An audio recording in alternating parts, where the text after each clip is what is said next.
strength like if pile. you're not like I'm like if like he gets no tackle and gets confront, like you're gonna have to take him out of here. And like basically I said only you and I are gonna do that. Channel for useless. I can't get behind those.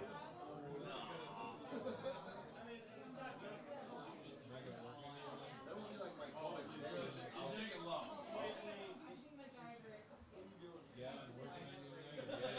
Wow, I haven't seen that. That's good on that.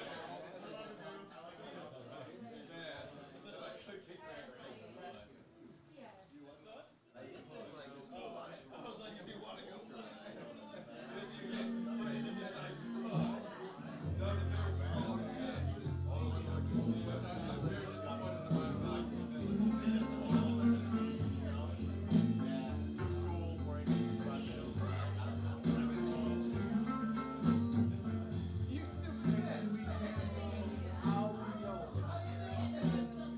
Ladies and gentlemen, welcome to Salsa Parlor.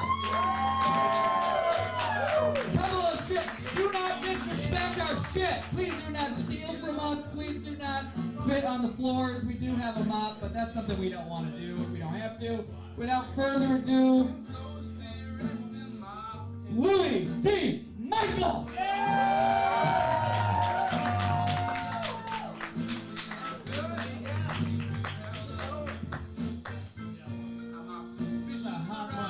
This is a pretty hot mic. Hard stop. How's everybody feeling tonight, huh?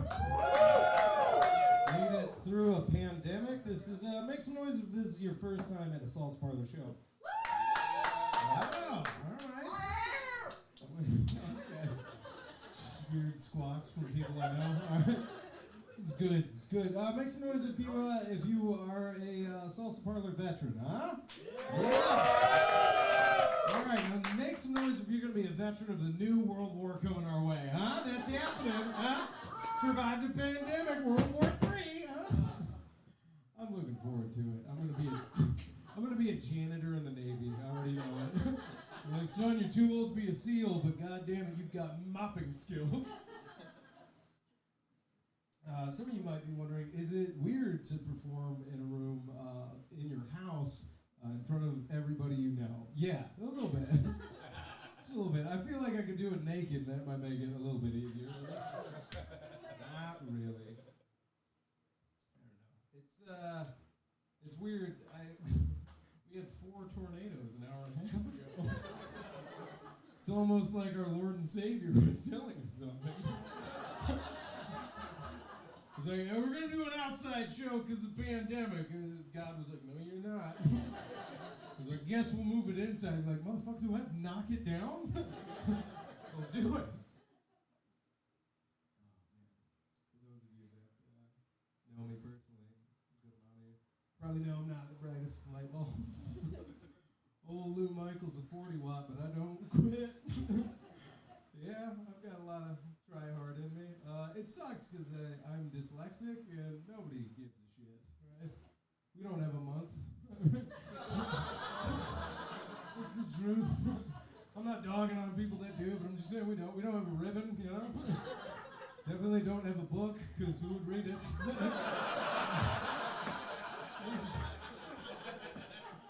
And you just open it up and it would say, this is hard for them to do, yeah.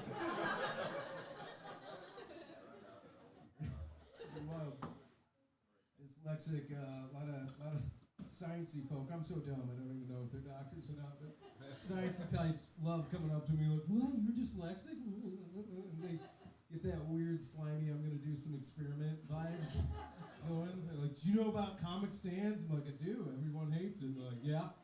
It's made for you, special guy. I'm like, what?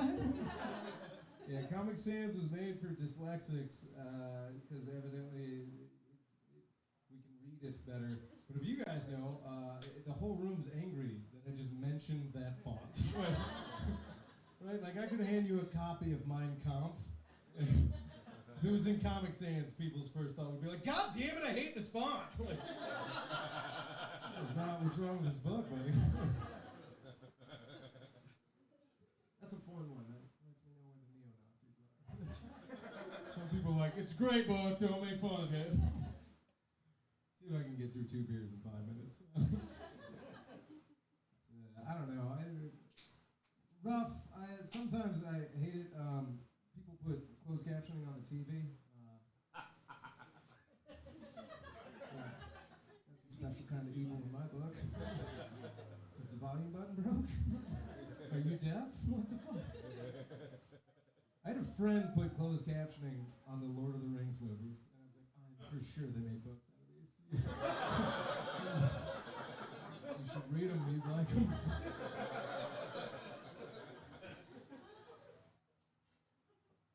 Ridiculous. I'm also, I have a heavy gut right now, because I had poutine for dinner. And some of you were laughing because you know that's just a trough of gravy. That is a Canadian cuisine, if you don't know what I'm talking about. It's French fries with gravy, and it's literally a delicacy in Canada, which is the most we've never had to struggle in our life food ever. Because if you think about it, like, I have sushi, right? That's a Japanese delicacy, right? Somebody had to go out and fish, and then dissect it, and put it on perfectly cooked rice, and then eat it immediately. And meanwhile, Canada's just like, fucking fries and gravy, huh, bud? Pretty good. I love it. I don't know. If you were at Epcot and those two restaurants are next to each other. Some 70-year-old Japanese man's just yelling at a 20-year-old for getting rice wrong. Meanwhile, Canada's like, I guess we could put cheese curds on this one, yeah? I'm good. Alright, you guys are fun. Let's see if I can divide the room immediately. Once I do, you guys can sit on that side of the wall. A lot of things happened in the pandemic. People started wanting to defund the police. And I don't care how you feel about that. I just know this. I grew up, I was born and raised in Detroit, Michigan. And yeah, some of those departments need a little bit more money. Just a little bit, yeah. Anybody else born and raised in Detroit? Huh? Ricky? All right. I know everybody in here. I'll call you out. I'll tell you dirty fucking secrets. I don't care. I know what you've all done. All right, who's seen the movie RoboCop, 1985? Yes. TikTok it later. You'll see what I'm talking about. On my Chinese spyware? Yeah, it's funny, right? Look at me do this silly dance in there and turning Muslims. What? Let's see the shuffle for that one. Uh-oh. All right. I like it, huh? People are. If they had TikTok in the 40s, oh boy. Those kids would be making fun of Anne Frank. Stop it. All right. Yeah, whoa, I told you I was going to divide the room on this one. Didn't think it would be all on one side. All I'm saying is, Detroit for a long time was like RoboCop if they didn't make the robot cop. Yeah. Like, can you believe it's an hour response time? I'm like, yeah. There's 3 of them, they share one gun. Pretty sure they're pushing their goddamn cars. But I do see it the other way, right? Saw a cop on a bicycle. I was like, oh shit. I think we might have taken too much money away. Like, what? They're like, no, we have so much we can have cops on bicycles. I was like, what? And then I saw that guy had a gun still. I was like, no. You're not in a car. You don't get a gun. No, guns are for motors. If you're a bike cop, you get a water pistol with hot sauce. That's what you get. Right? A plastic badge. Right? Take the fucking cards out of your spokes, buddy. I'm saying it because I got pulled over by a bicycle cop. And, yeah, in East Lansing, so you know who I'm talking about. Right? Yeah, it's rough. Now, here's the thing about it. I was walking, which I didn't know you could get pulled over by a bike cop. I was like, what? There's always a bigger fish. Like, and when you have that moment of clarity, should I have left my car in the middle of the road? Who cares? But I was doing the right thing then. And when you're walking and getting pulled over by a bike cop, you don't know it's a cop, okay? There's not sirens on a bicycle. It's just cling, cling, cling, cling. A hammer going, go around, piece of shit. around. Ring, ring. And you're like, oh, I can't fucking look up, but I am looking for a stick, you son of a bitch. Don't look up, I'm gonna puke. And here's something, I've learned this, learned from me. Bicycle cops in general don't like being greeted like this. What do you want, fucker? Ah. Bike cop, man. Pulled me over, didn't put the handcuffs on me, just made me sit on my own hands. Like, real gun, no handcuffs? Okay. See where the money's going, alright? So lucky, I might take you downtown. He starts going off, right? When you get drunk and you start looking and thinking, he's rambling, kind of spitting on me, and I'm sizing up his Schwinn. I'm like, there's no pegs on this bicycle. This guy's not taking me anywhere. What am I gonna get in the basket? Like, I've been a bad boy. Oh, take me downtown. No, right? And I hear over the radio, evidently 2 other guys were pissing in parked cars with the windows rolled down. East Lansing, baby. That's a call. That's a call you get. That's a call. He looks down at me. He's just so lucky I have a better call. I better call. And he goes to let me go. He says, "What goes around comes around." I'm like, okay. And I get up to shake his hand. He says, "Don't you fucking touch me. Don't you ever touch me. Touch me in any capacity could be considered felony. Don't touch me." I'm like, all right, buddy. Let's chill on that. And then he took off and he rolled over my foot and it hurt real, real bad. So what goes around comes around. He hit the largest pothole I've ever seen. Fucking went airborne.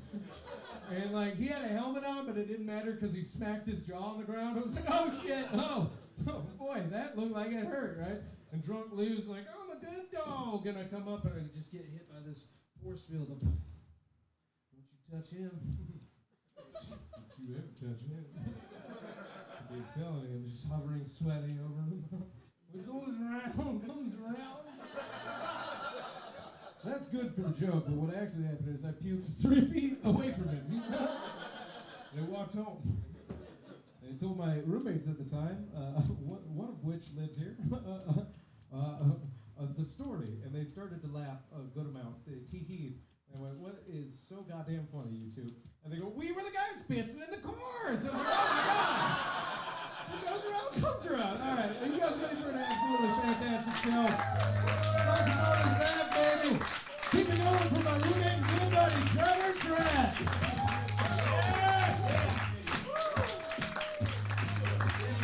Everybody, we did it. We made it. 40% of people are vaccinated. Apocalypse over. COVID's gone. Who's vaccinated, huh? Okay, statistically, less of you. That's okay. Thank you for bringing your germs into my home. It's cool. Who wants to test the vaccines out, huh? Just who wants to lick the floor? I got vaccinated. My second vaccine. I know some people had a bad experience with it. This was mine. I got the second vaccine, and the woman who was giving it to me, I'm not gonna lie to you, kind of a cutie, right? And when she kind of curled up my sleeve and then gently touched my shoulder, just after a quarantine of no physical touch, boom, hard nipples immediately. It was very embarrassing. I was wearing a nice tight t-shirt. She definitely thought that was pretty unprofessional of her for a doctor or whatever they are.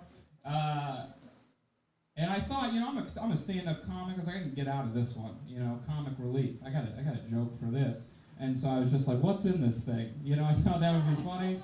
She didn't even give me the shot yet, so that didn't land at all.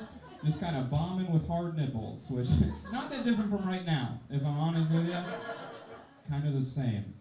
I had my first post-vaccine sex. That's what you do as a young fella. Okay, one clap. I'll take it. I got you. One person who believes in me. I did. I got there and she goes, do you have any protection? And I was like, protection? I'm vaccinated. This could stop COVID. This could stop chlamydia. I'm pretty sure. And she goes, no biggie, I got some, it's on the nightstand. And I'm like, okay, cool. And I leaned down, and then on that nightstand was 5 extra large condoms. And I was like, oh, perfect. This girl is rude. That is very rude to do to a you understand, because I can't say anything. You know, I can't ask, right? She's not a shoe salesman. I can't be like, ooh, do you guys got like a 6 in back? Or I say 6 in that joke to sound humble, but that's... I didn't do that. I just kind of plowed ahead. That's what you do. Good wordplay. Not for you guys, though. You guys are like, talk about your medium dick some more. All right, if you say so. So I thought, you know, I could pull it off, right? You can wear sweatpants that are too big. You know, I thought I could cuff it like a jean. That didn't work at all. It was way too big, you know?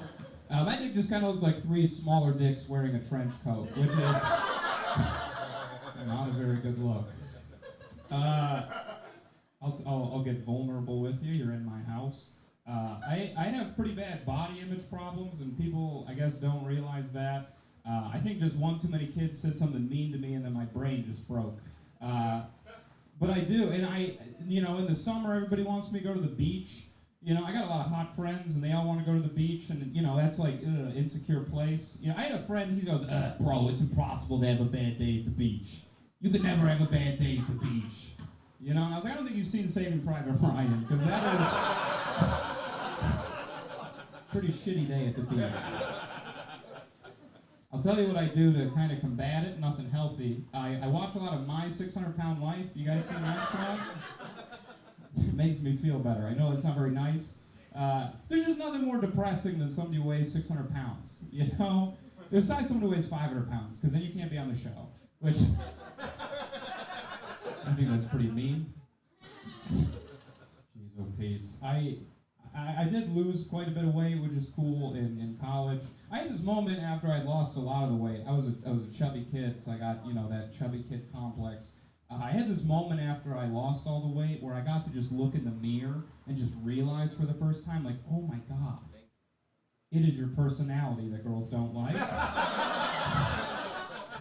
Whoops, you know, 19 years took me to figure that out, and now I know. There's no machine at Planet Fitness for insufferable narcissism. That's kind of my point. I got into a breakup during COVID, which is weird. Whenever you get into a breakup, people ask, who broke up with who? I'll tell you guys. I broke up with her. Yes, thank you for cheering. I'll tell you why I did it. Reason I did it, she had just gotten done breaking up with me, and that was kind of the last straw for me. I thought, this is enough. But, so I'm back out in the world. COVID, everybody wanted me to go online dating route. I didn't do that. I don't trust it. You know, you can say whatever you want on online dating. You know, you can get all the way to a girl's place and find out that she's like 16, you know? Instead of 15, like you'd agreed upon, which is... That's my Chris D'Elia impression. For any comics in the room. It's wild. Everybody, here's what I've noticed now. Things are a lot kinkier than when I left the single world. We stopped kink shaming. I think that's cool. I think we might have gone a little overboard. Because now we're vanilla shaming. You know, I like to, you know what, I like to have missionary sex. Sue me, you know? I will fuck missionary for 11 minutes and then fall asleep little spoon. I don't give a shit. It's comfy. Fuck you guys. I don't like that anything can be justified with a kink now. You know, like if I was to tell you like, you know, sometimes I just like to go down to the Sam's Club, lather myself up with their turkey gravy, and then I kind of just slip and slide down the frozen food aisle.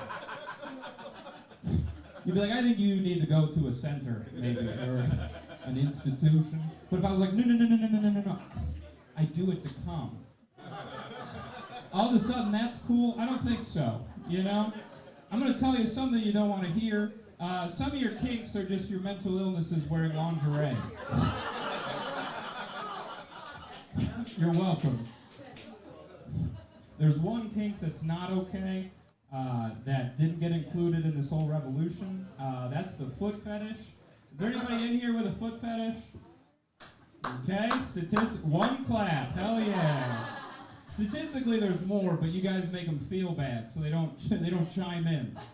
You guys are not very nice to the feet people. That's what I'm saying. And I don't get it, you know? Okay. Is that pro or anti-foot fetish? That's pro. Pro foot fetish. Yeah, I agree. I don't have one. This is gonna be a tough sell doing this. I don't have a foot fetish. I'm just an ally. I don't think it's that weird. You know, you ask people like, what's your problem with foot fetishes? You know, and they're always like, ugh, feet are gross, bro. Feet are gross. You know what else is gross? The rest of the human body. They're nasty. They're just flesh vessels. Don't cheer, I haven't finished it. Feet are gross. Vaginas are grosser than feet, I'll say it. I assume stop it. You gotta let me finish. I planned for this. I assume dicks as well. I just have less experience with them. That's why I got a default. If you disagree with me, hear this. You can put your feet up on a coffee table. You know? You can do this. This is not a problem. You can't do the alternative of that at all. Someone is going to say something to you at that Christmas party. God damn it, Jenny, grab a coaster, you know? You're going to leave a ring. Thank you. Vaginas are circular in that joke. I'm going to be done. Thank you for coming to my living room. See ya.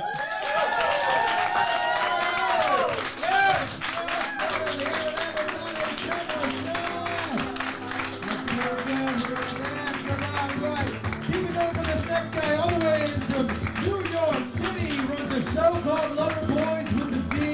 Keep it going for Sean Zorn.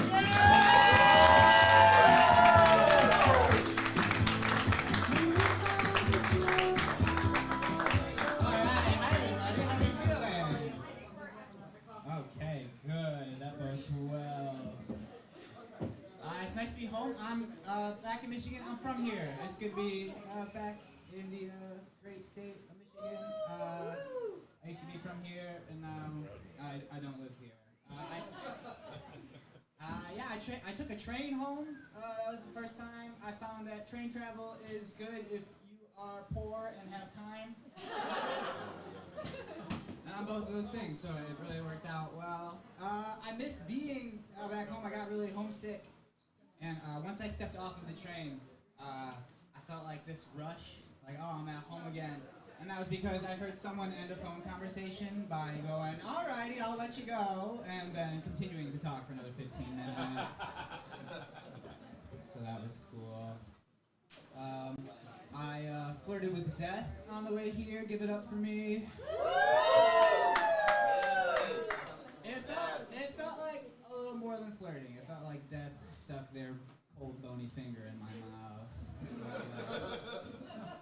Could be.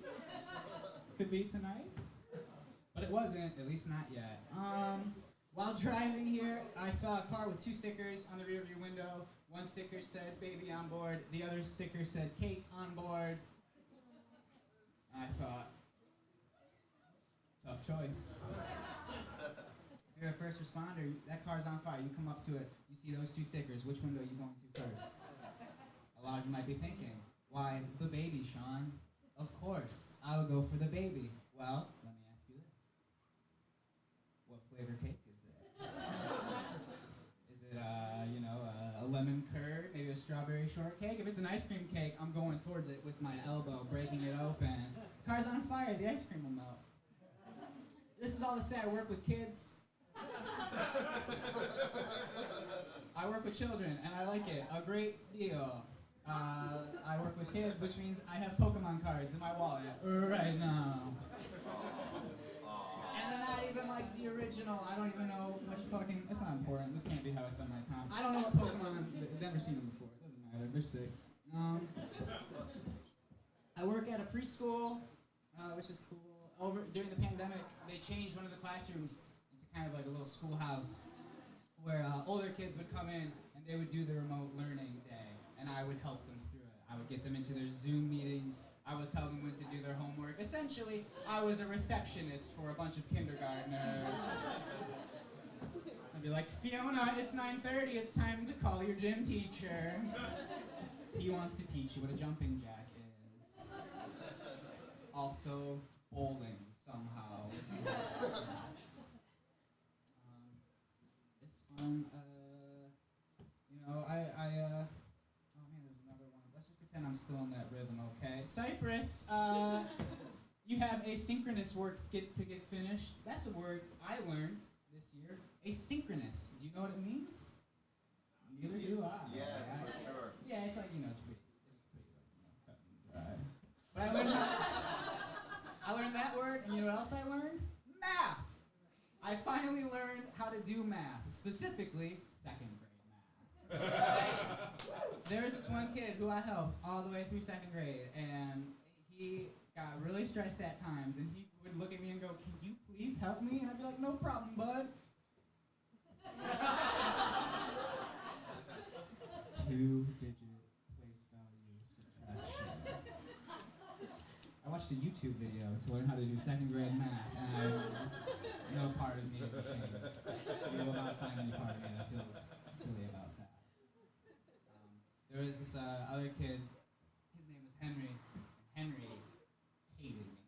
Henry had no use for me at all. One time we had a very difficult disagreement over a Beyblade. We all know what a Beyblade is, right? Okay, cool. I know in this room it feels like a silly question, but I did this exact shit in one room, and I said Beyblade, and and no one knew. No one knew what a Beyblade was, y'all. That's what's on my T-shirt. No one knew what a Beyblade was, y'all. Anyway, I was talking to Henry the day after we had this big fight. And I was like, all right, Henry, let's talk about it. And he said, well, I was just angry with you because you took my Beyblade. And I said, that's fair, Henry. But let's talk about what happened before I took the Beyblade, Henry. Let's talk about why I took the Beyblade. You hit me a lot, Henry. Kind of in my face a little bit, and that doesn't fly, so I took the Beyblade. And he said, well, I want you to apologize. And I said, I certainly will not. And he said, then you will bend to the will of my Beyblade and perish. That's when I got real close, and I was like, your fucking Beyblade can't do shit. I didn't do that. I would have been fucked up if I did that. That wouldn't have been cool. I also do, I nanny a little bit, and it's fun. Thank you. I nanny, alright? Alright? It's true. It got me through this thing, alright? I'm getting a little defensive. I nannied this little boy named Joaquin, and we went to the park together last week, and out of nowhere, he said, Sean? I went, yeah, bud.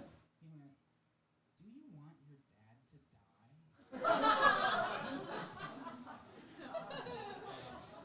I said, sometimes. And I said, are you worried about that? And he said, yeah. He's like, I don't want my dad to die. And it was just a fun way of thinking about how a 6-year-old looks at the world. It's not, are you afraid of this thing? It's, do you want this thing to happen? I got vaccinated, which was cool. I was really worried about fainting, because I faint. I have a long recorded history of fainting. A few things. The season 3 finale of Stranger Things made me faint. An episode of Sherlock made me faint. So I shots make me faint. So I told the person administering my shot, I get a little nervous. I faint sometimes, and they said, thank you so much for telling me that. Would you like some juice? And I was like, fuck yeah, I'd like some juice. If you tell people that you faint sometimes, they'll get you juice for free. They won't worry about it. Sometimes it's Capri Sun. And so the person who gave me my shot was really nice. They started talking to me, and I could tell. I didn't even look at the needle. I was like, don't show it to me. So I'm looking away, and she said, oh, so you work with kids? And I said, yeah. She said, what's that like? And I was like, well, I teach this one kid named Felix who sucks. Right as I was criticizing an 11-year-old is when I got vaccinated for COVID-19, telling the person that a child sucks.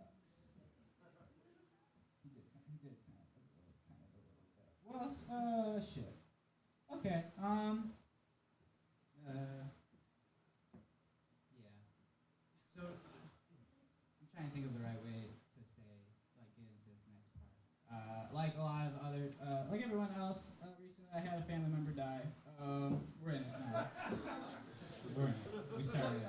It's okay. We're no longer in the before. It's the during. It happened. It's done. I said it. But yeah, my Uncle Pete died. He's dead. And not from COVID, which is about as much as you can ask for nowadays. If you're going to die from anything, may it be just by being an old, unhealthy Italian man. An LP baby. I went to the funeral, which is to say I watched it stream on YouTube. Because that's the thing now, open casket YouTube funerals. I checked the reviews, 1 thumbs up, no thumbs down, which is pretty good, right? I mean, if you ever uploaded something to YouTube, you get shit. I'd say have the one. It was nice too, because I mean, comments were disabled, which was nice, because those bots be crazy. Or you get someone who was like, fucking glad he's dead. Which was not true. Pete was cool. I found out through my mother. My mother only texts me when someone is dying, dead, or near death. That's the only time. It's mostly celebrities too. She texted me when Carrie Fisher died. She texted me when Chadwick Boseman died. When Philip Seymour Hoffman died, I received a text from my mother that said, Philip Seymour Hoffman died today of an overdose. They found him with a syringe in his arm in his apartment bathroom. And I was like, Mom, it is 10:15. This will keep. I watched the funeral on YouTube with my mom because we couldn't go. And it was really, it was cool. I thought it was beautiful. At the end of the service, the priest blessed the body. He said, "The Lord does all the good shit." We stopped going to church when I was like 5. I don't know what he says. And then right at the end of the service, after he blessed the body, the priest turned, looked at the camera, and went, "Hey guys, thanks for watching this funeral. If you like our content and want more,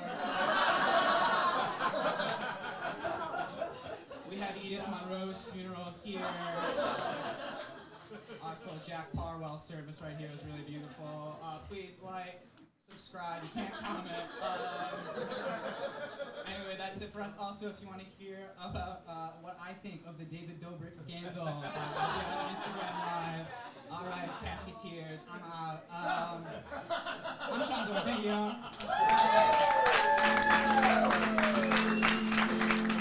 Yeah! Everybody! Alright, making his way to stage next is a very good friend of mine and a former roommate. Put your hands together for James Couture.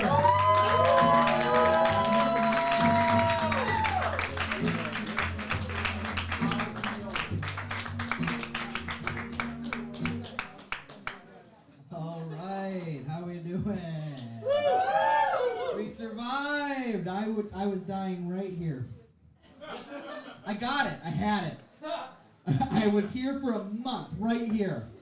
You guys don't understand. We removed the furniture so that you could have stadium seating. But I lived right here for a month. Dying. And I said the same thing every asshole said before they got it. It's allergies. No way, dude. This happens every season. Winter's thawing. Stuffy nose. I'm a little miserable. My hands ache. Yeast infection. Things like that. Normal allergy stuff. Nope. Play! For a month! Here! I did not have a room for a month when I lived here. I was a couch surfer. I live in a 1-bedroom apartment down south now. Hey, how about it? Round of applause for living on your own. Isolation. Nobody there. Just you and your thoughts. And no paper because you didn't buy a diary. Nothing. Just staring at a wall because you don't got a TV. You got an iPad, but that gets old. Right here. That's where I was dying. the worst. And I'm asthmatic, so now I'm vaxxed and can't play the sax. I have long-lasting damage to my lungs I'm concerned about. But I wanted to play the saxophone before COVID. And to call me a fairy you know the saxophone essentials you used to listen to at the Target? You'd go there. When I was a kid growing up, second grade me, just Target saxophone essentials, just sax. Like second grade, like yes! Mom shopping for shoes. This is music. Essential saxophone. That's music to me. And when I told everyone I'm playing the saxophone, my Papa Jerry, that's what you call your grandmother's second husband. Shit, sorry, third husband. We called her boyfriend Ron. God, we buried so many. She's still like, can you believe it? I outlived 3 husbands. And a boyfriend. We buried him too. I love Ron. I miss him dearly. Vietnam vet. He wasn't the shit. Yeah, respect him. But no, he told me I couldn't play the saxophone because that's what fairies play. He didn't know at 35 I'd be like half bisexual, so he's like kind of right, but like it's still. He gave me his guitar, and I pawned it 20 years later. Me and my brother pawned both our guitars because we're like, fuck, we haven't played these in 15 years. We're living a lie. And I got a harmonica, and I'm still asthmatic. So no one listens to me play the harmonica. That's the end of that. Fucking, you will? Oh my God, Eagle Claw, man, fucking. There we go. Me and you, we're bringing the blues back, baby. Lansing, Michigan's gonna get real jazzy, real fast. Bad tattoos. Who's got them? Yeah. Who made some bad mistakes when they were 19 to 23? All right. I have a giant eagle on my back, shoulder blade to shoulder blade. Phoenix nose pointing high. And when I was 22, fuck, did I think I was awesome? Oh my God, I thought I was the coolest junior on my Division III football team. They let you play. Did you know that? They just let you go on the field. I was a linebacker. Can you fucking imagine, Bruce? Oh my God, I'm this fucking big. No, I don't. My tattoo is so bad that if I ever went to prison, I have to make a clear jump to be safe. Like, okay, you guys aren't understanding what I'm talking about. So, I have a tattoo on my back that is so miserable that cost me. I'm not even gonna tell you how it cost me until I show you. This fucking thing, I wear a white beater because I grew up in Goodfellas. Fucking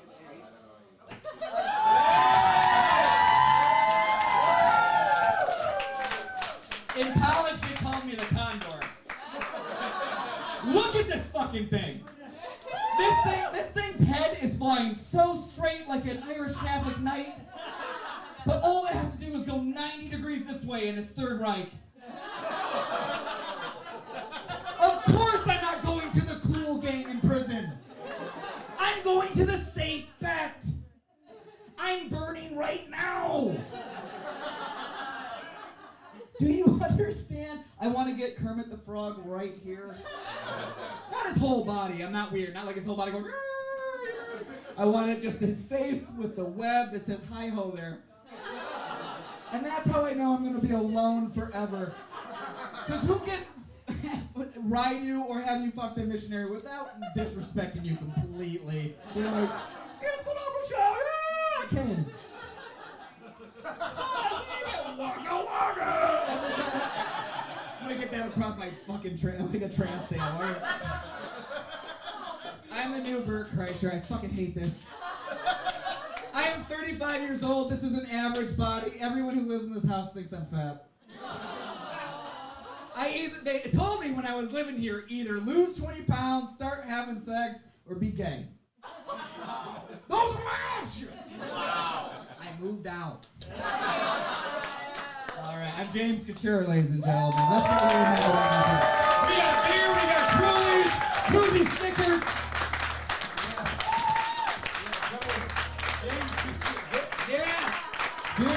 sure, everybody, he's as wet as he looks.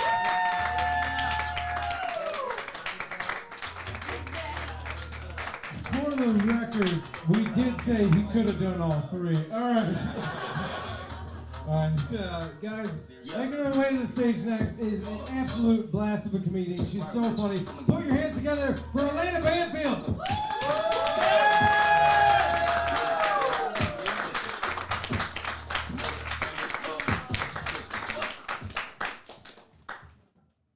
Hello, welcome everybody. Wow, there's so much more people. This is amazing. I'm tangled. Hold on. God damn it. Awesome. I don't know if you can see it from where you're sitting. It's a small room. I'm not a very chesty woman. Quite flat-chested, actually. I've been publicly identifying as a flat-chested woman for quite some time now. You know, just hashtag free the nipple. But I haven't always been this chill with it. You know, like middle school was particularly hard. Do we have any former bra stuffers in the audience? Cool. Thank you, ma'am. No, when I was like 13, I devised a plan to stuff my bra. I thought of it as kind of like a loan, you know? I figure you stuff the bra, and then as the boobs come in, you slowly have to stuff less, right? It's a two-part plan. The first part's kind of hard. At 13, you have to convince your mom to drive you to the mall and buy you a bra for the titties you want, not the titties you currently have. Luckily for me, 2010 was a Vicodin year for my mother. Got it pretty quickly, actually. Step 2 is you have to stuff the bra over time, right? You can't just come to school the next day with boobs. Everyone's going to accuse you of being a bra stuffer. There's nothing worse. So I did that, got myself up to like a B cup, you know, was feeling good about it. And then my mom really kind of put me in my place one day. I was like 16 years old. She walked into the bathroom and she was like, "You're still doing that?" I kind of looked back at her and was like, "You co-signed on this loan. I don't know what you're talking about." No, I decided after that I had to stop, right? And if you're gonna stop stuffing your bra, you kind of have to devise a plan for that too, you know? Like you can just stop stuffing your bra and tell everyone that you're flat-chested, or you can become the girl in middle school who faked breast cancer.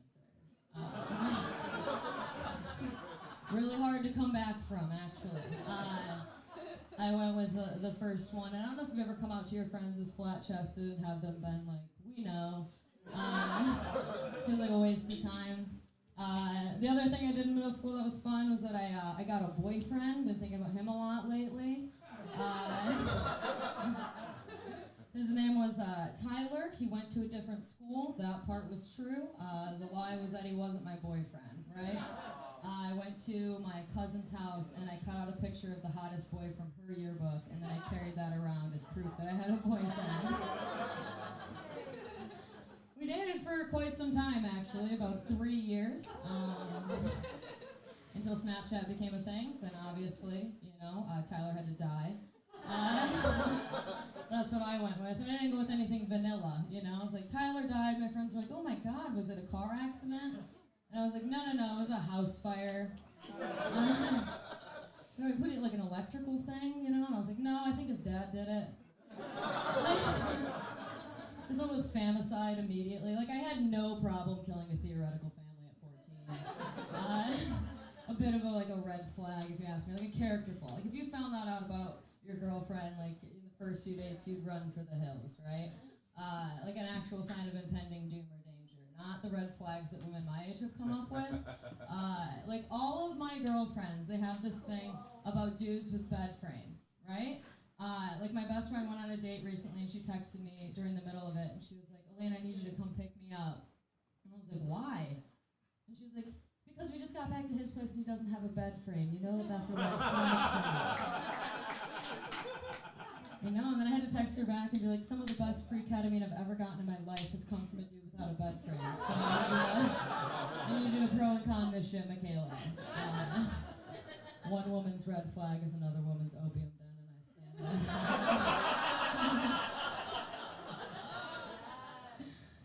no, but everyone has their silly little red flags. You know, I have my own. If I heard somebody packing a tin of chewing tobacco right now, I'd expect to have my feelings hurt and a fat lip by the end of this show.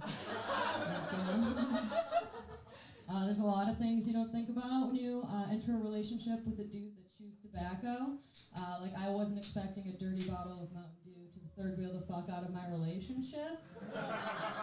Like, it was kind of a point of contention in my last relationship, you know? Like, he thought holding my purse while I went to the bathroom was just as embarrassing as me holding his spitter.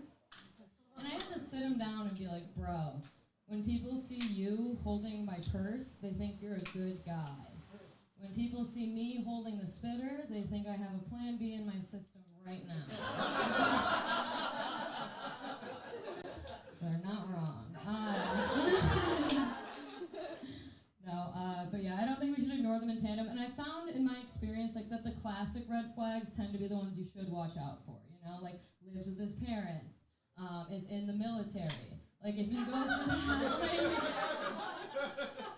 I tell you what, you find yourself in a childhood bedroom, having a dude explain to you how he has a massage fetish, and then you're gonna get real annoyed because you're not a kink shamer, right? But that one's pretty fucking normal. You know, pretty normal. Like a dude that's into feet or peeing on you has heard no a lot.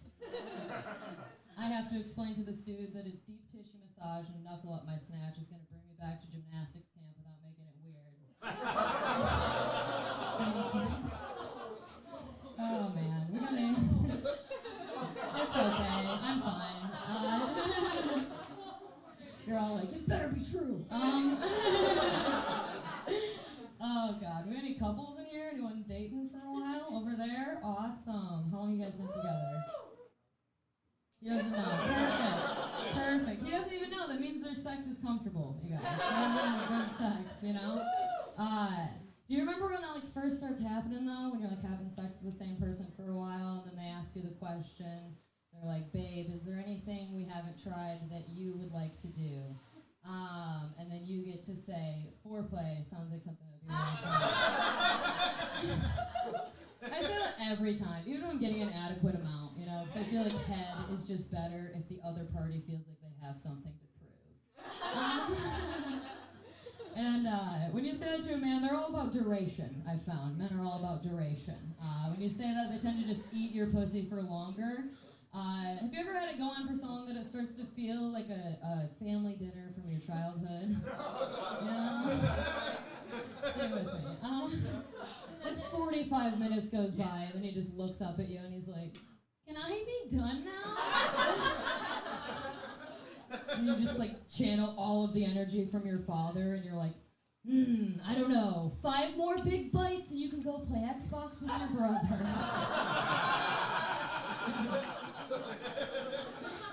Oh God, thank you. Alright, I have one more for you guys. Anyone in here, anyone in here familiar with the history of United States aviation? Anyone like planes? Yeah, anyone like women flying planes? You guys like pussies in the sky? We're for it? Yeah! Hell yeah. Do you guys know who the first female pilot is? Yell it out. Amelia Earhart with confidence, right? Are you locking that in?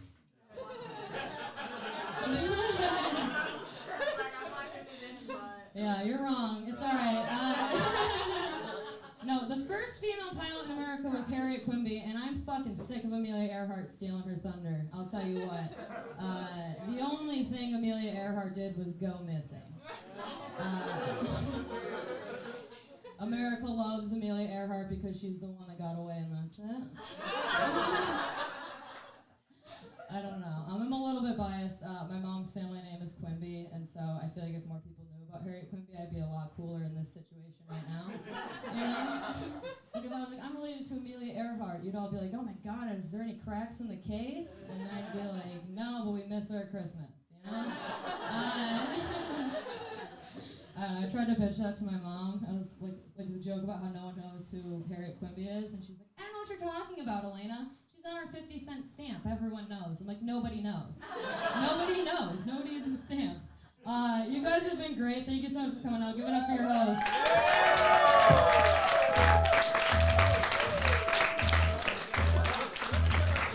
Alaina Bamfield, everybody!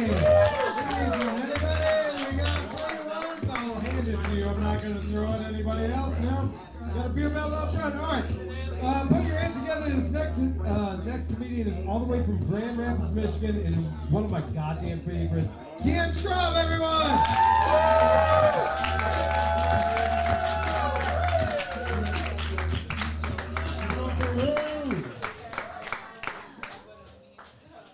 We got any dads here? Any stepdads? Anyone ever met a dad? Anybody? You know dads? I have a dad. All my life, he's been a builder. He had his own company. It was super cool. But it's weird because I come from a broken home. I said my dad's a builder. I think you guys talked over that part. It's fine. Come from a broken home. When my parents first split up, I was really protective of my mom. Like, in my head, I was like, nobody can fuck my mom except my dad. And then I learned some things, and I was like, anyone can fuck my mom except my dad. I'm the youngest in my family. My parents had me for another chance at parenting, and now I have a therapist for another chance at being parenting. Anybody else go to therapy? I've been going to my therapist for like 2 years now, and I've never asked her how she is. Because I have this weird fear of like crossing boundaries. Like, I don't know, it's like the only thing I've ever seen in TV and film about therapists is like someone like crossing the line and then they can't see each other anymore. And I'm like, I need her. But it's like, they were fucking. What? Like, I can ask how she is. I think that's fine. It can be frustrating sometimes in therapy, you know? You feel like you're talking about the same thing over and over. And I was telling my therapist this, and she said, therapy is kind of like a spiral staircase, you know? You go around the same topics over and over again, but the hope is that you're still moving up, you know? You're still going forward. I was like, well, I hope that I haven't just been paying for 2 years of a fucking merry-go-round. Because it feels exactly the same. Thank you guys, this is some new stuff. I told them I was going to come up here and stumble for 4 minutes. Just wait till the next 6, it'll be fine. We'll get there. I go to therapy. I struggle with dissociating. If you don't know what that is, it kind of feels like, it kind of hits you like a wave, kind of like deja vu. It kind of feels like when you say a word so many times that it starts to sound weird. Like, I struggled a lot when I was younger with my family feeling like strangers to me, which the problem was that it was happening when I was 6, and that shouldn't happen until you're at least 25. When I was younger, I tried explaining it to my mom, and, like, she did her best, you know, she's not a fucking therapist, and so the conclusion she came to was that I was feeling homesick, and I just accepted that as the explanation, and it took me 20 years to realize that when she told me that, we were at home.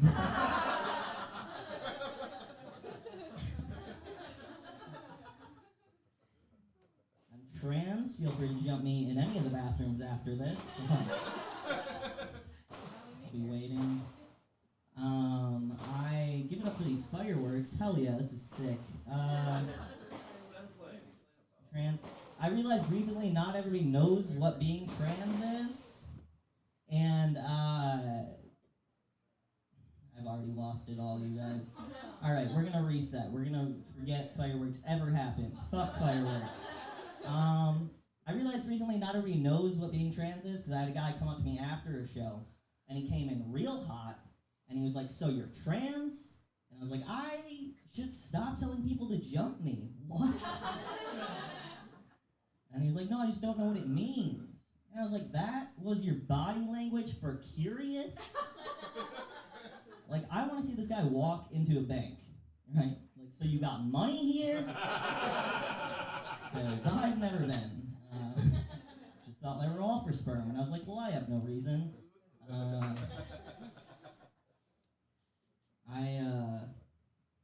Some people think that being trans, like, you choose it, or, like, I just wanted to be a guy, but I came out in 2018. I don't know if you guys were there. It's when Me Too started, and nobody wanted to be a man. That wasn't... Coming coming out in 2018, like transitioning in 2018, it felt like when you go to meet your friends at a bar, you know, and then you get there and they've been there for a while, they're wasted, and they're getting kicked out, and the bouncer's like, are you with them? And you're like, I just got here. I don't know what they've been doing. I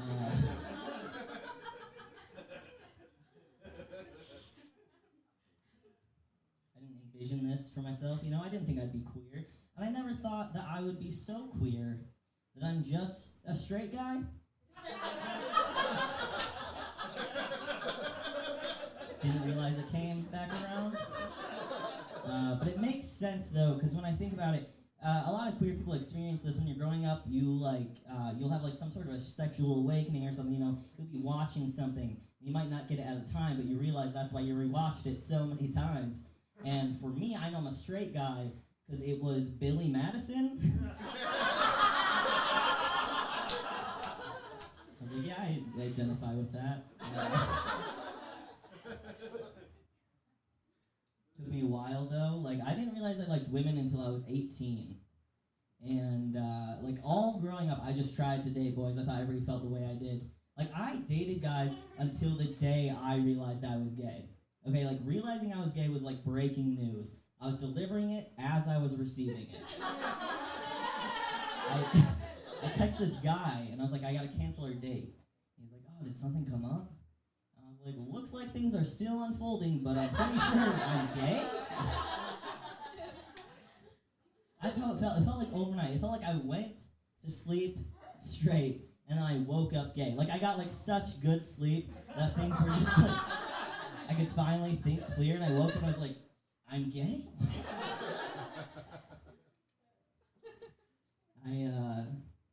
Trans people often want to know about like trans people's bodies and surgeries, and especially bottom surgery, but I don't think people realize the prosthetics that are available.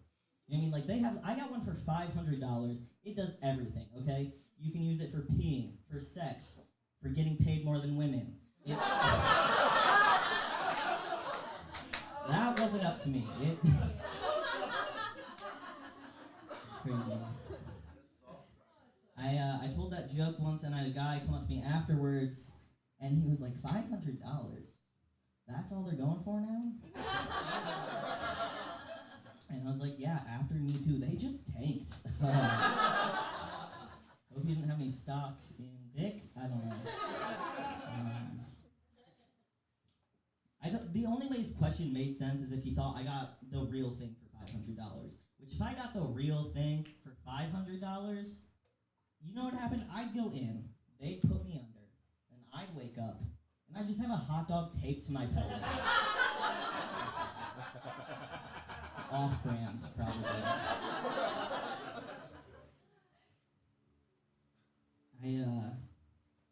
I think because I'm trans, like, I think I have different fantasies than most cis people.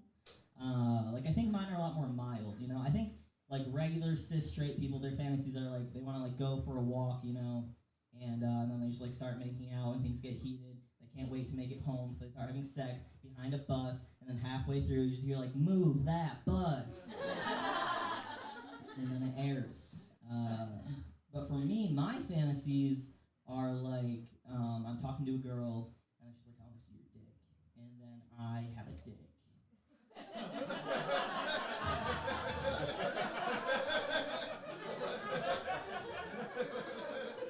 She'd be like, actually, I changed my mind. I'd be like, all right, cool. How much time do I have? 1 minute. I'll leave you guys on this. I've been trying to be a better queer person lately, because I still call things gay a lot. Thank you. Anybody else? Queer, better? All right. But I still call things gay a lot, because it's like, what else? Just... I'm never going to get through this joke. What else are you supposed to call it? When someone's yelling no at you. What else? What else are you supposed to call it when the McDonald's ice cream machine is down? Is it just bullshit? No. You know what I mean? Like, every time I go there, it's down. Like, update your hours so I don't drive there to be disappointed, you know? 6 a.m. to 8 p.m. open. 8 p.m. to 2 a.m. gay. All I'm saying is that if you work at McDonald's, you just shouldn't be allowed to get married. That's. Thank you. I'm cute. Kian Straub, everybody! Got my beer belt on. All the way in from Chicago, Illinois. Put your hands together for Putnam, everyone!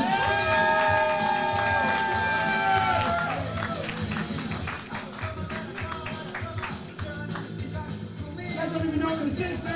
The fucking Circle Jerks. There's the band, the Circle Jerks, Wild in the Streets. You look kind of old, like you'd know that. Who gives a shit? How you guys doing, good? So this is where I'm finally gonna get COVID. 100% humidity, just sweating. Fuck. I don't care though. I mean, honestly, to have a mask off, I know everyone talks about having their mask off. It was debilitating for me. It was startling to people. I got a nice smile, you know?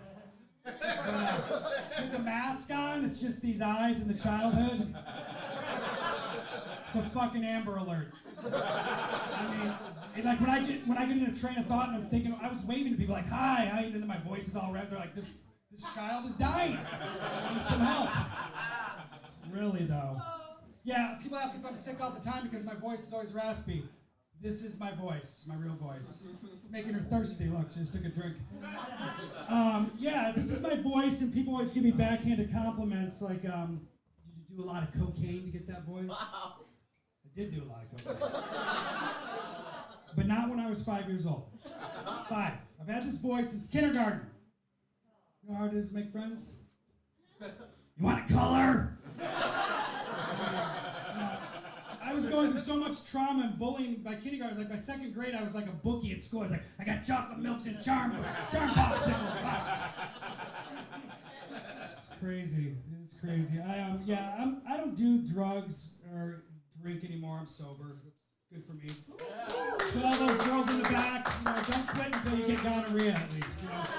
I said gonorrhea. No, I grew up here. I graduated in '96 from high school. Probably older than some of you in this room. Maybe fuck somebody's mom if you never moved. Possibly. I mean, same thing.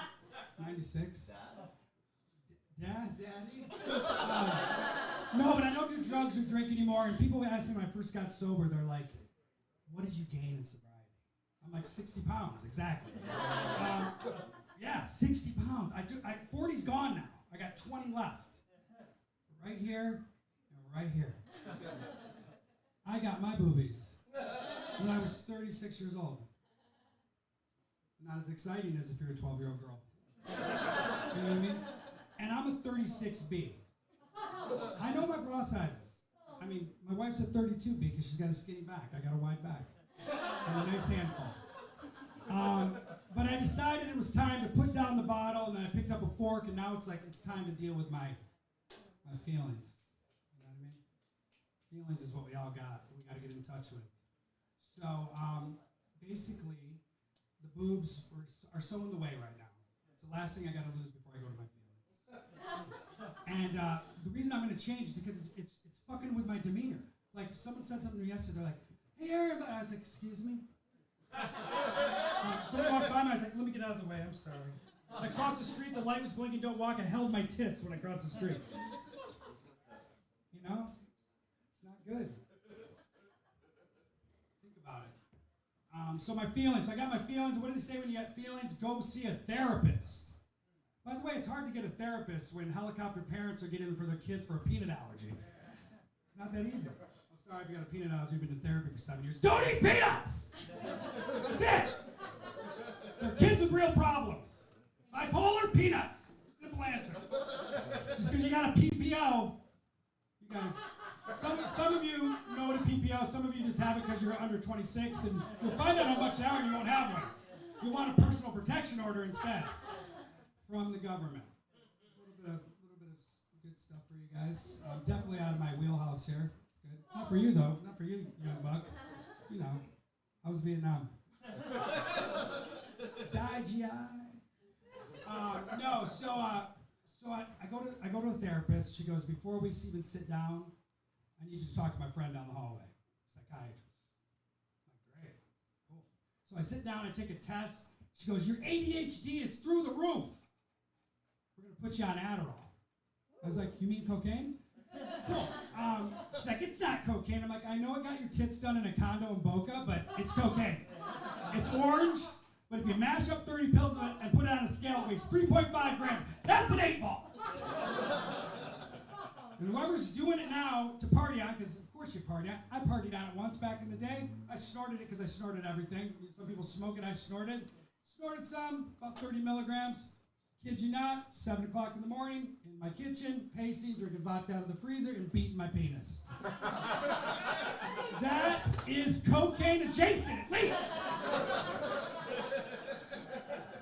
My mother's on Adderall. She's 72. Doesn't leave the house. She's got to concentrate. I'm like, on what? Young and the Restless is on at 10:30. The Voice is on at 7, and your check comes every month on the 28th. You don't need to organize that. It's all there for you. People just like to get high. It's cool. So I didn't get on Adderall, long story short, because I'm sober. So I just have my feelings. And my wife loves it. I have feelings. Thank you. I'm married. Yeah, I married someone. She married me after I got sober. Thank you. We're both from here. We met in 7th grade. I fingered her in 8th grade. Got pushed into the friend zone. She fucked a bunch of my friends that still live here. I went to New York. She went to LA. I came back to claim my prize. I was like, it's like, you put me in the friend zone in fucking 1994? I don't think so. I'm back, baby. Her ex-husband, when we were getting together, she's like, hey, he's like, oh, you interloped on my family. I'm like, I fucked your wife years ago. Yeah. My wife's interesting. We fight about weird things. There are fights that you don't have to have if you're married with someone. Like, you got to think about it. Like, is this important right now? My wife was like, I can't wait till we're 80 and we're banging. I was like, statistically, I'll be dead in my family. She's like, you're almost 80. You ready to bang? Then I'll kill her. That's it. I won't kill her. No, we fight about weird things though too. Like, we cook different. I'm like, I'm a better cook than you. She's like, no, you're not. I'm like, yes, I am. She's like, prove it. I'm like, I'll tell you why. You had 2 kids. You cooked for children. You beat up hamburger and noodles out of a box. I moved to New York City, poor. I had to date. I had to date for pussy in New York City. They don't even compare. They don't. The gift of life, of course. But a kid will eat anything. I mean, that's true. A model in New York City. I mean, she's, anyways, it didn't work out. I did know what a ponzu sauce was at 18, and I'd make a tuna tartare. It's pretty amazing. That joke's gonna work eventually, probably not in this case. Probably had a funny bone in Topeka. So yeah, my wife has 2 kids. I'm a stepdad. I think someone mentioned stepdads earlier. Yeah, we're cool. I mean, when we sign up for it, we're like, maybe some Jordans, some sneakers, some lunch, I got you. No, they want a dad. The first one didn't work out, and they're looking, so I've realized they're not gonna listen to me though. They won't. I'm gonna get you. I'm gonna get you on this one. Because I didn't make them, Their Skittles are different than my Skittles. Their crazy's different than my crazy. So I have to play this game of like Wu-Tang chess. It's about cutting them down, looking them in the eye, just psychological warfare, basically. The only thing a kid respects is the validation of his peers. So I gotta play that role. They wanna get roasted. I'm like, don't smoke weed in the house. They're like, you're not my dad. I'm like, I know, I'm fucking your mom. You know what I mean? And they're like, damn.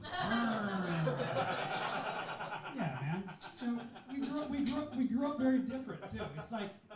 It's good, right? These fucking kids they don't listen anyways. It's like they don't even flinch. They're like, oh, you're yelling too loud. Let me just call 911. Who gave these kids a phone? These kids are 18 and 20 now. The first time they saw a vagina was on an iPhone 6. Who's gonna appreciate anything? I mean, come on. My wife's like, they don't have Pornhub on their phone because I have family. I go, you're out of your fucking mind. I go, Christian Jordan, come in here. Boom, Pornhub first thing. Fucking someone getting strangled on their These kids aren't grateful. They're like, yeah, I'm not really into missionary. Tried to have a talk with them about sex, condoms too. That was fun. Because not my kids, I didn't make them. I'm like, hey, you know, you guys are having sex, I got some lifestyles for you, blue, orange, red. They're like, we both wear Magnums. Cut down to size, roasted back. I got the smallest dick in the house. Fucking Charlie Chaplin walking through the fucking house. And I look at my wife, she's like, they do have big dicks. They do. So proud of their dicks.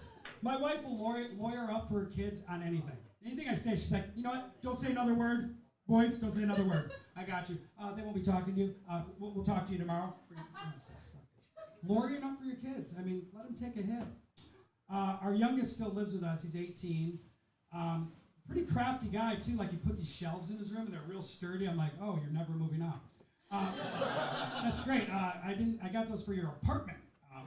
But you know, he comes up to me last week, and he says, can I make love to my girlfriend in the house? I was like, ugh. I go, you're 18, you're making love? God, I gotta toughen this kid up.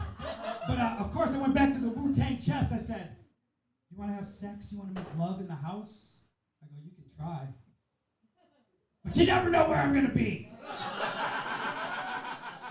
And you're gonna fuck scared. You fuck scared, you're gonna come quick. You're never moving out. You guys, my name's Aaron Putnam. Thank you very much.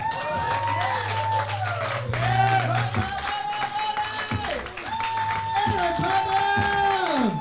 Keeping it moving right along. We got a guest back coming in. We are very happy to see you here. Put your hands together for Maeda, everyone!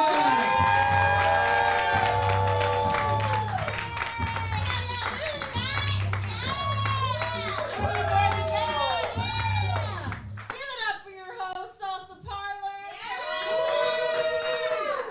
They're just the sweetest. I like how they just have one tampon by the sink to make you feel really. Of course it is. I just want to pop it in. I'm not even on my period. I just want to show my appreciation. I'm just kidding. I want to pop it in to feel something. Anything. I'm Amber Maeda, and it's Pride Month, and I'm bi. You have to clap for that, because you have to. It's the month. But I'm bi. I came out late in life, which is kind of weird. I kind of imagine it like if you were a professional flautist, you know, the people that play the flute, and you just the best flute player in the world, like playing the flute's your favorite thing. You just love playing flute. And then one day you're like really good at eating pussy. So strange how that happens. I'm not really good at doing gay things. I don't mean like dating women, because as we all know, women are scary. I wouldn't want to do it. But here we are. And I mean doing more gay things like running and then drinking Michelob Light with my friends, you know? Real gay shit. I am half white. My half white is coming from Germany. My grandparents are German immigrants. And I grew up with them when I was little. And we play a lot of like normal American games, but we would play the German version. So like, we'd play Sorry, but the German version of Sorry is called Mensch ärgere dich nicht. Which is really long for something that you'd expect to be called Oopsie. But it is, it's really that long. My family, we took a DNA test. Turns out I'm 11% Jewish. Yeah, half German, quarter Hawaiian, Filipino, Chinese, Spanish, and now Jewish. Who would have thunk it? It's really weird because, you know, German and Jewish don't go well together. Because of that thing that happened. I know that event wasn't the phrase never forget, but you probably shouldn't have forgotten. It's weird, because, like, I've never had the urge to kill Jews. Unless you kind of tempted suicide, where are my sad people at? Yeah! Yeah! Woo! You're gonna love this one, then. Blue lives matter, but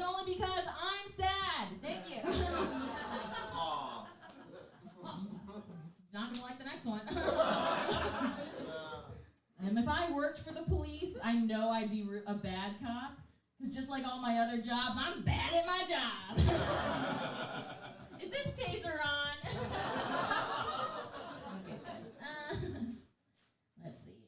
Does it make me sound more rich if I tell you that I've had multiple boyfriends go to rehab for pills? I typically date white men because I don't make good decisions.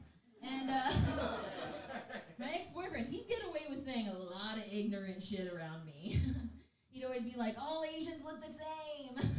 Wow. Right, it's terrible. I clearly look Mexican.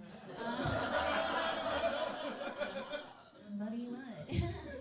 I don't know, maybe I'm racist against white men because I think y'all look the same.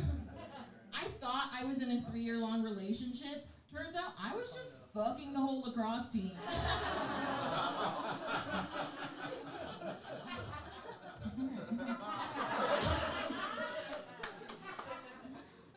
I should probably change it to basketball because it was only 5. My dad really hates that I tell that joke. I wonder why.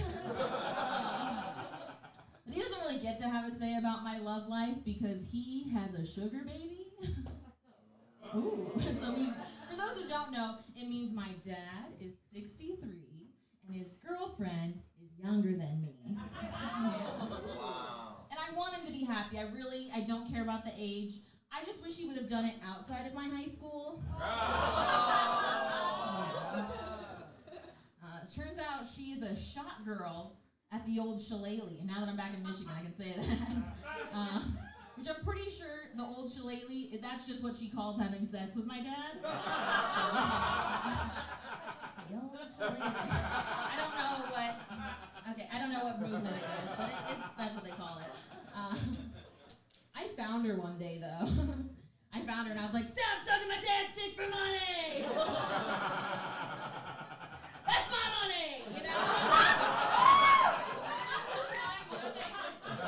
And I don't have to suck my dad's dick. I can just wait till he dies. I'll get it someday. Thank you. I have one thing to leave you guys with. If I die and come back as a hillbilly, is that called reincarnation? All right, thank you guys. You're awesome. I'm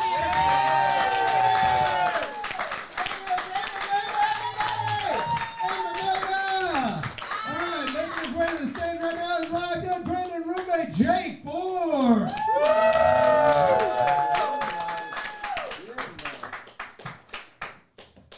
Zach fucked up my song, guys. Damn it. It's playing. You got the volume down on the thing. It's all good, man. We're just gonna blow right past that. What's up, everybody? How you guys doing? You guys good? Man, what a great show we're having, huh? Isn't this great? Isn't it amazing how much time, money, and effort we put into this, yet we completely dropped the ball on air conditioning? It's so fucking hot in here, oh my god. All I want to do right now is go through my neighbor's slip and slide, you know? What they got set up? Cool off my wop, you know what I'm saying?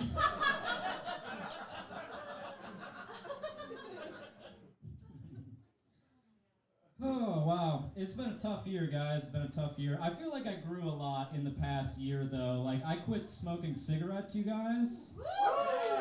Thank you. Thank you. Started vaping. Super healthy.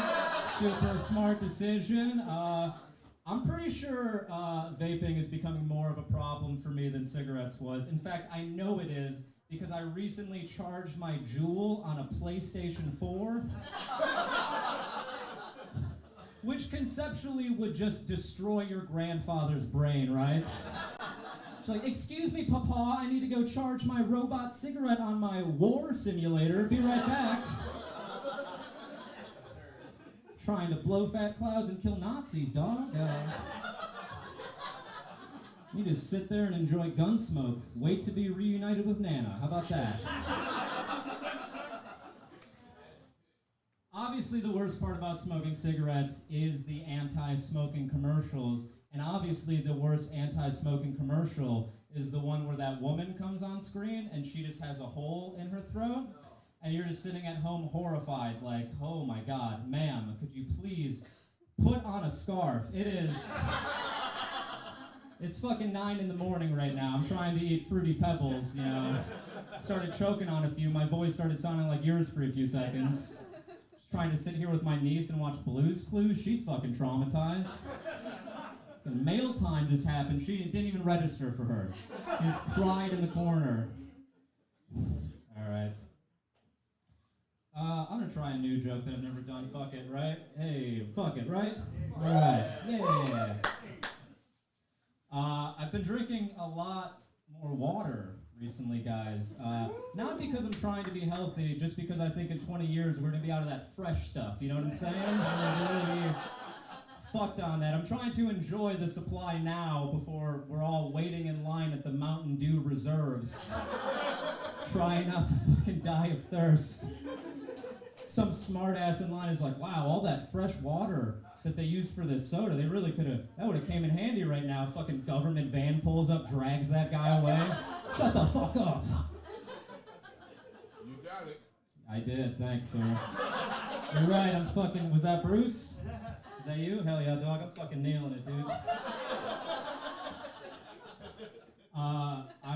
I saw, a few years ago when I was performing, I saw a man with a Nazi tattoo. I was in Gaylord, Michigan, so it totally adds up. Yeah, right? It's a pretty bad place.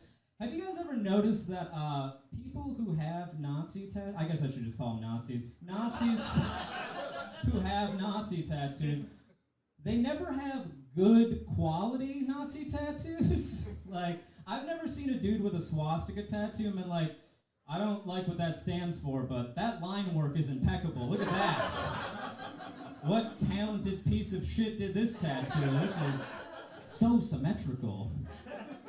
I think the reason Nazi tattoos are always really bad is because every Nazi loves Hitler so much that they just want to follow in Hitler's every footstep, right? Which does include being a shitty artist, you guys. Yeah. Yeah. In my opinion, that's Hitler's worst crime, so... The end of this joke is not serious, so I'm going to double down on it. People are always like, dude, you seen the camps? I'm like, have you fucking seen his watercolors? They are... Yikes.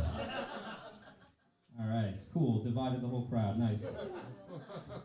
I don't know if you guys know this, but some tattoo shops started offering like free cover-ups for people with Nazi tattoos that want to get rid of that, which is a nice sentiment, but like the way cover-ups work in tattooing is like based on the design, like you can only do so much. Like you can only do so much design-wise. So I just like to imagine a tattoo artist who's like, I mean, we can cover up that swastika, man, but all I can really do is tribal, so people are still gonna think you're a dick. Like, probably just stick with the swastika, man. Like, yeah, you can't go swimming, but it's better than a fucking tribal tattoo.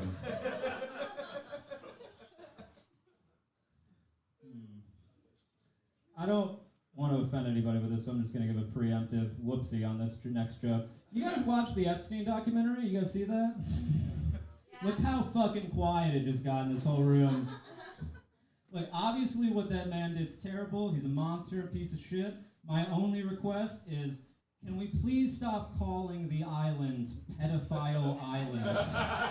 It's just an island. Like, Jeff Epstein and his friends were pedophiles. That's just a naturally occurring landmass that is beautiful. Like, I'm just saying, we don't name any other island based on the worst thing that happened there. Like, nobody refers to Hiroshima as Boom Island. You know what I mean?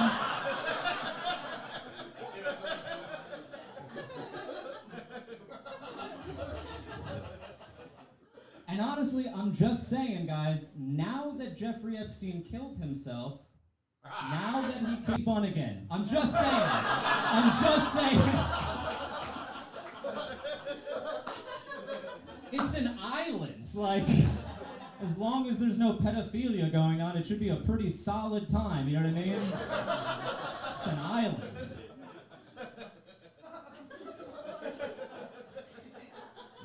Pedophile island. island. That sounds like the worst season of Survivor of all time, doesn't it, guys? This season on Survivor, Pedophile Island. All right, survivors, gather around for your first immunity challenge. We've gathered 10 children from all around the globe. We're gonna leave you alone on the island with them for 24 hours. All you have to do to gain immunity, just don't fuck them. Joe Biden's there for some reason. He's like, come on, man. Thank you, everybody. Thank you. Take for it, everybody. Keep going for J4. Final trio making their way to the stage right now. My best goddamn friend and roommate, Zachary Burcar.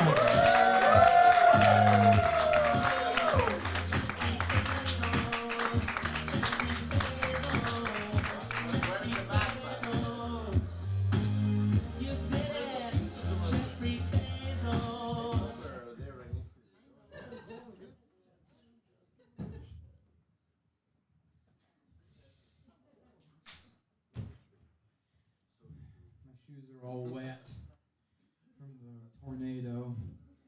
You guys know how it is when there's a tornado and your shoes get wet. How you guys doing? Welcome. I was just setting up all the cameras. I didn't think about doing this. Now I'm here. Hey, what's up? Yeah, all right. That's I just wanted to get the energy exactly where I was trying to get it. And we're good. Alright. You guys driving? Who's driving, huh? Yeah. Let me hear it. Who's driving? Huh? Come on! Let me hear it! Who's driving? Come on! 10 and 2! Who's driving? Yeah, I love it, dude.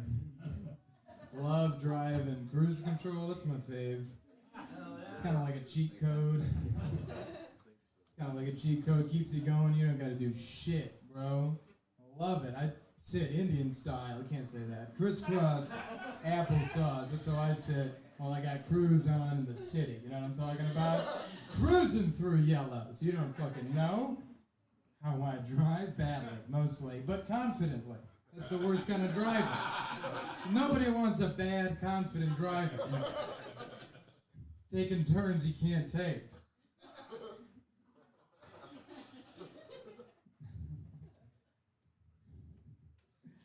I have total dos cars. It's Spanish for two. Yeah. Some of you are thinking only two? I know, that's what I think. Every day. Only two? Man, that's, I've owned 3 cars. All right. So that shows you how many I haven't crashed. The one I have now, okay. Yeah, it's pretty cool. I don't blame it on the cruise. I don't blame it on texting either. I know that's kind of the millennial thing to do. It's text and drive. And I actually, when I totaled one car, I drove into the back of a box truck, stopped on the highway. It sounds like his fault, if you ask me. That's a go place. The highway, definitely not a stop place. Especially in the lane, you know what I mean? One of the go lanes. They have a spot sectioned off on the side for when you need to stop. He didn't notice it. Just kind of stopped in the middle. And I blame him. I was reaching for a cookie in my passenger seat. That's how I crashed into him. You guys ever do that? Reach for a sweet treat? One of these, you're like, ooh, uh-oh. Most valuable thing I own. And a 4-hour insurance call. Whoopsie daisy. Not my fault. Michigan's a no-fault state. Couldn't be my fault. Literally couldn't be my fault. Thank you, Michigan. Pretty sick. I was in an airplane. That's kind of like driving in the sky. Except you're not in control. Someone else is. No thanks. I'd prefer it if I was the pilot. Pretty scared of flying. I'm not good at flying planes, but at least I know I'm the one. You know what I mean? If it goes down, my fault. Whoopsies. I'll eat that one. But if it's somebody else, I'm like, you fucking bastard, you went to school. Can't believe you. I'm afraid to fly. I'm afraid of flying. I'm afraid of being in the sky when I'm not supposed to be. You know what I mean? I think that's pretty natural. But there's a weird thing when you're flying. I was flying with my girlfriend, and she's more afraid to fly, which means I am no longer afraid. That's how that works. And you guys know that? But that means whenever turbulence happens, you, instead of your normal reaction, which is, we're all gonna fucking die! Instead, you're gonna be like, it's A-okay, baby! This always happens.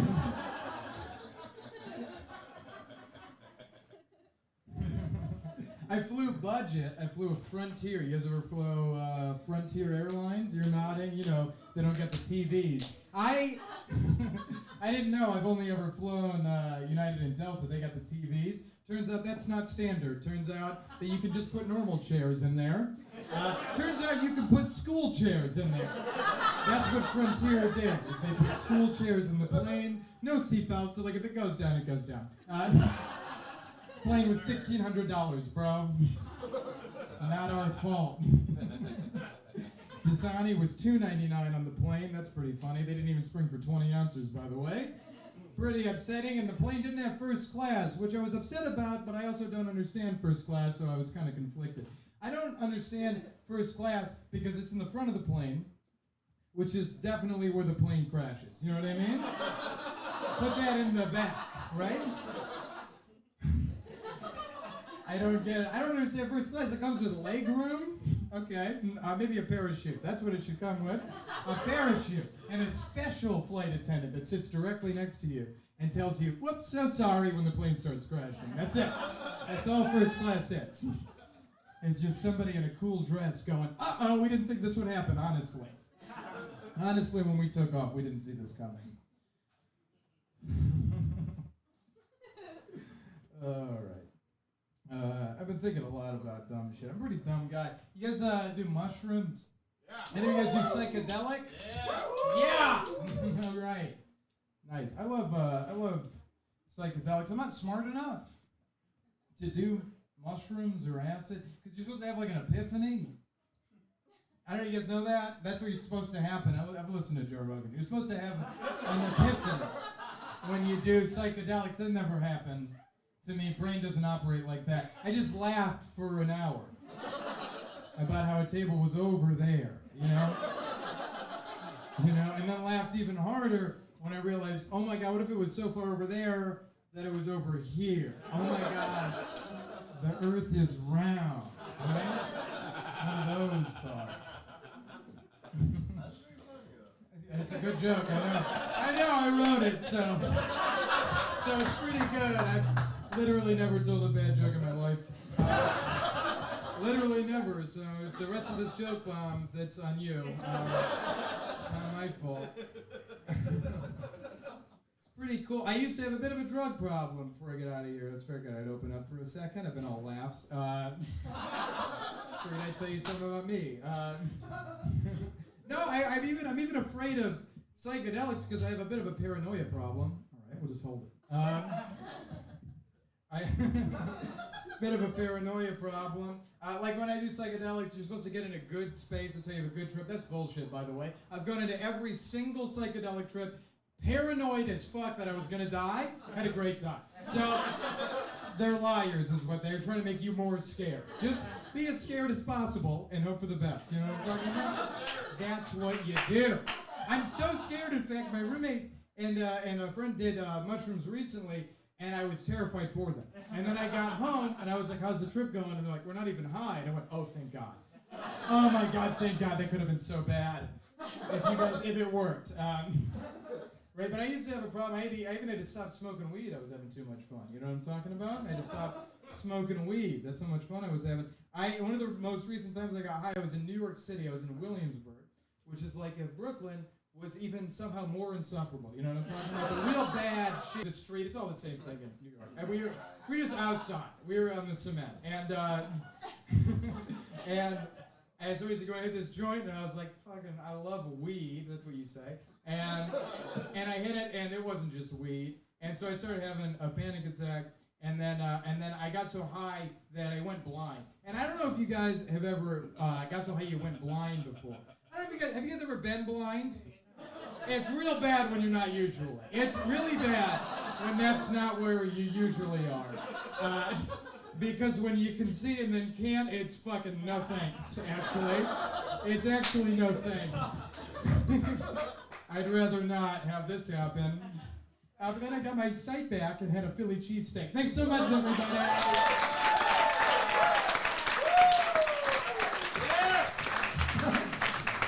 I love Zach Burcar so much. I was the friend next to him in the cab when he couldn't see. I texted him, hey, can you see this? Yeah, that's us in New York. All right, we got two, and they're fucking amazing. Some of you know this next guy, and it's kind of sad because it's going to be one of his last sets in Michigan for a while. But we love him so much, he's moving to New York City, and he's going to fucking crush it. Put your hands together for Osa W.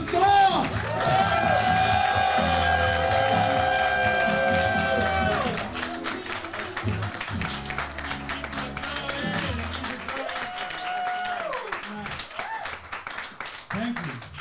Wow. All right. Good evening, folks. What's it called? The soundtrack was actually by Jake Ford.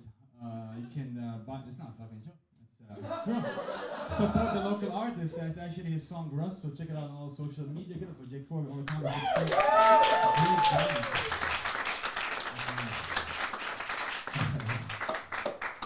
Let me tell you about myself a little bit. Like you said, my name is Osama, so it's really fun here in this country. I'm actually from Syria. All right, things are getting better for me, you know. It's nice. And if you guys, what's it called? I actually came here 11 years ago to study construction engineering at Michigan State University, and I graduated with that degree. And now I work as a refugee. You know what I'm saying? The only thing I'm constructing is my case for the immigration judge in the future. I have a little family here that came here about 4 years ago. I have my mom is Syrian, I have my stepdad, he's Palestinian, and I have a half brother and he's persecuted, you know what I'm talking about? They're all traumatized. I don't know if you guys know this too, but Father's Day was recently around the corner. Father's Day, any fathers here? Boo! No, I'm kidding. Father's Day was around the corner. Yeah, you guys can applaud for yourselves, fathers. That's nice. Really downer here. Not even like a supporting from the lady, like fuck the dads. I don't know if you guys know this, but Father's Day is on the same day as World Refugee Day. You guys know that? Father's Day is the exact same day as World Refugee Day. I can't wait to have babies so I can celebrate both those glorious occasions, you know? And my kids can really thank me. You know, thank you, Dad, for coming into America and coming in America.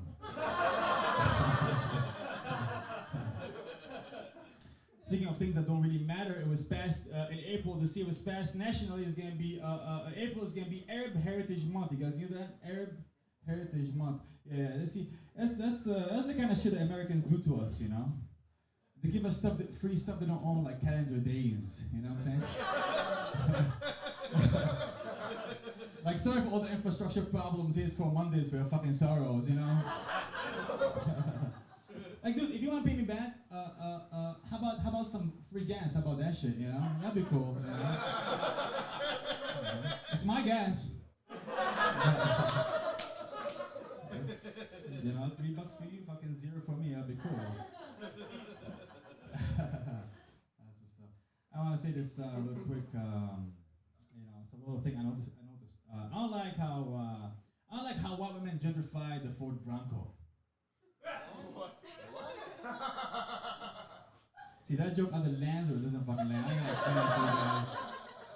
The Ford Bronco was the ultimate killer white bitch vehicle by OJ. That's an old joke for the 90s. Come on, folks. Yeah,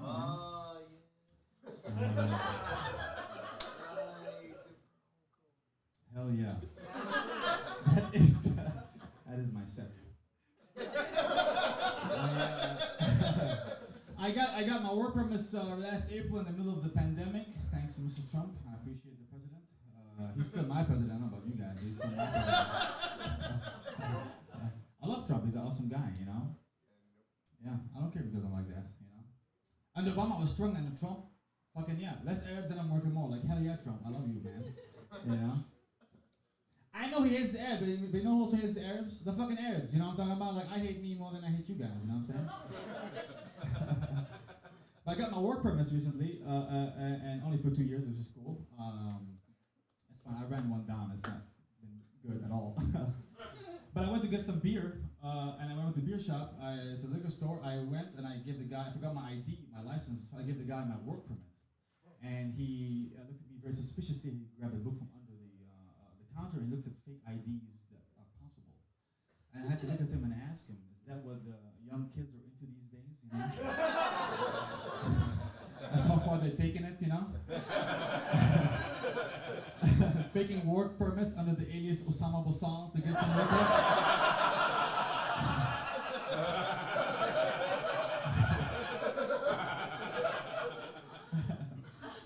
Oh man. I'm gonna go on a whim and say this. I'm not the most religious guy. I'm Muslim by trade. Thank you, lady. But I gotta say this, man. Just based on efforts alone, I can tell easily that Muslims and Jews are probably like, you know, they're doing the best to go into heaven. You know, Christians in America, especially Catholics, take it, you know, loosey goosey around this motherfucker. I don't like that at all. You know, because in Islam, for example, we got Ramadan. You know, Ramadan, you can't, you got fast from sunrise to sunset. You can't intake any kind of food, no water. You can't even like be with a significant other. You can't even have lustful ideas, you know?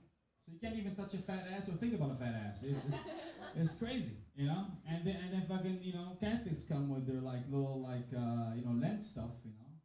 Giving up like one thing. One thing. And I can tell when it's about Lent time because they come with that little daddy stuff they took from the Hindus. That's not in the Bible. I'm sorry, folks, to bring it to you. It's no, for real. And I asked him, Miss Ash Wednesday, I'm like, hey man, I like to ask him, what did he give up this year? Because I work in Earth, so I'm like, hey, what did he give up this year? I asked this guy, what did he give up this year? He looked at me, he's like, I gave up eating in between meals. I'm like, you gave up snacks, motherfucker? Is that what you did? You think you're going to heaven? Go fuck yourself. I gave up pussy, you know what I'm saying? You're gonna compare pussy to Kit Kat bars? Get the fuck out of here. But I think as a Muslim guy, man, we're always accused of like misogyny, fucking women.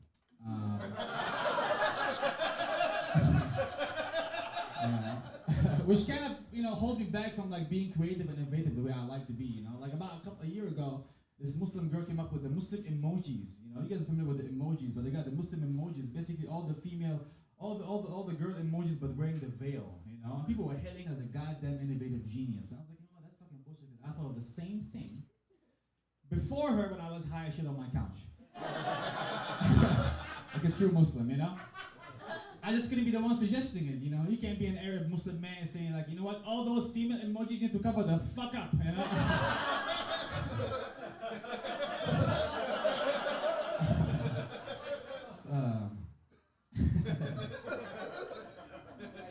Cover up. I was talking to this hillbilly guy. I don't know why. It's a fucking gas station. There's a lot of them around here. But he was mad at us millennials, you know? He was mad at the BC era and how we can see that was the stuff he was able to say back in the day, back in his heyday, you know? Because for him, the N-word was not to generalize all black folks, only the bad ones, you know? The bad one called the N-word, the bad Chinese, the B-word, and the bad Mexicans, the C-word, and he kept going on list the slurs, you know? And eventually I'm like, dude, like, what do you call the bad Arabs? And he thought about it. Like, just Arabs. I said, oh shit. Nothing from me? Yeah. And then he felt bad. He remembered, he was like, yeah, back in the day, you know, we used to call Arabs camel jockeys. You guys remember that word? Some couple of honest people. Thank you. I appreciate the honesty. I'm like, camel jockey, that's offensive because I don't know if you guys know what a camel jockey is. That's not offensive at all. A camel jockey in the Middle East is the guy who rides the camel. You know, it's just a job title, job description. You know what I'm saying? Like you can walk up to an Arab guy with all the racism in your heart. You'd be like, you goddamn camel jockey. You'd be like, how did you know? Thank you so much. Are you a fan of my races? What's going on? I appreciate you. Yes, I am camel number 3. Thank you so much. Well, these Arabs have no accents. Man, I can tell from the first 2 minutes you guys kind of tensed up like an asshole, but it's cool. I love politics. It's my favorite subject in the world, but I'm trying to cut down on it because you guys are mainly stupid. And so that's my favorite subject in the world. You know, and the thing is about politics, the one thing I learned about being, you know, for a decade here in America is that you can't talk politics to a girl, like in a party, you know, and get the girl's number, you know.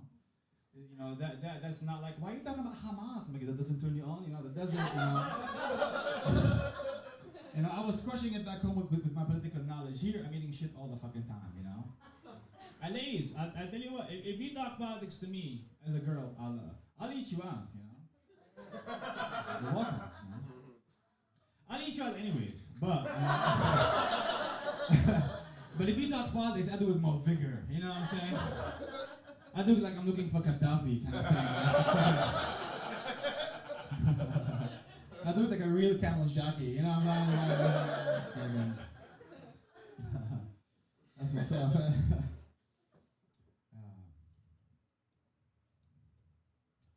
That's it. I don't have to end on nothing, to be honest with you. It's my last show, and you know what? It's okay. Guys, thank you so much, man. Thank you for supporting my show. We have a great headliner coming up. You guys are awesome. Keep the energy going. Please be applying you. Please and Louise. Susie, Michael, thank you so much. Let's sum up this all, everyone. Michigan's gonna miss it, but God damn it, New York's gonna get us started. All right, everybody, we've made it to the last comic of the night. What? The final comic, one last comic. If you were at Crunchy's, we'd start the chant, but we're not. This guy's from Grand Rapids. He is the second funniest person in Grand Rapids, and I have it on paper. Put your hands together for Michael Bussler!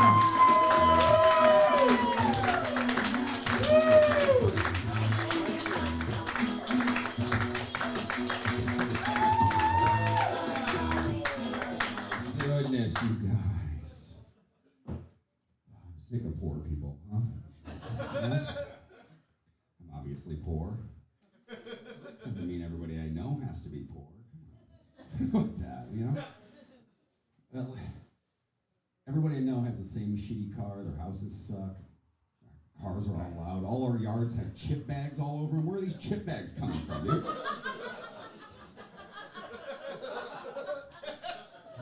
I don't throw chip bags on the ground, do you? I don't know, someone's doing it.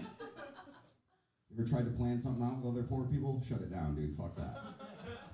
Set up like a group text, like, hey, you guys want to go to Cedar Point this summer or something? Everyone's like, no, I got to work every day for the rest of my life.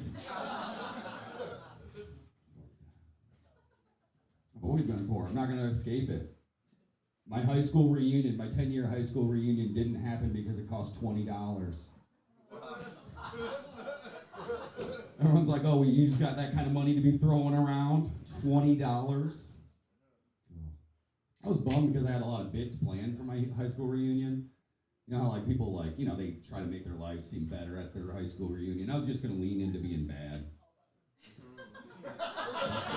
So, if anybody was like, hey, Mike, I haven't seen you so long. How you doing? I'd be like, I'm taking it one day at a time.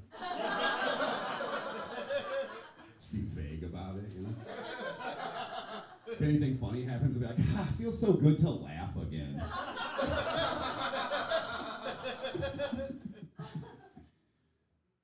I went to an alternative high school. You guys know what alternative high schools are? One teenage criminal in the house. Oh yeah, dude. Well, you don't know, alternative high schools are like where bad kids go. You know, it's either you're in trouble with the law, in trouble at school, you're unruly, whatever. And so at my school, we had a ton of goth kids. Goth kids are a little bit unruly. And I don't know if you guys know enough about goth kids to know that there's different subsects of goth people, and they don't care for each other. Fucking hate each other. So we had like two groups of goth kids in my school. One of them I called like the Invader Zim, like Hot Topic goths, you know? Wearing like big shirts and like strappy pants. And the other crew I just called Edward Scissorhands.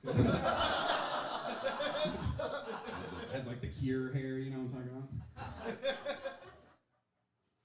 And there was one girl in one crew, her name was Yoda. She was short, she had pointy ears, made sense. She was in a fight with a girl. Now this girl's name, her name was Frog Bitch. Now, I can't explain to you why that's accurate, but there's something froggy about that bitch. I don't know what it was. And they were in a fight. Yoda had the greatest line ever I've ever seen in a fight. She took a hot cup of ramen noodles, she splashed it in her face. She said, eat this, frog bitch. Got it.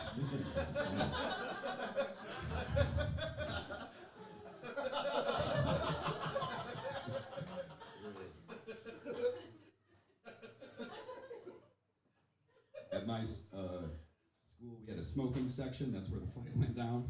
That's how you know you're going to a prestigious academy.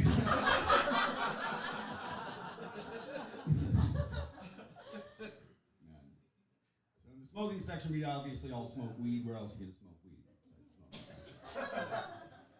And we had this little stoner crew. We'd smoke weed pretty much every lunch break. And we had this guy in our stoner crew. We called him Half Bullsworth.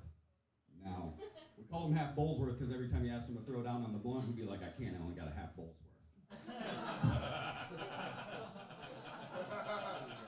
There's one time we're all smoking together, Half Bullsworth, all of us.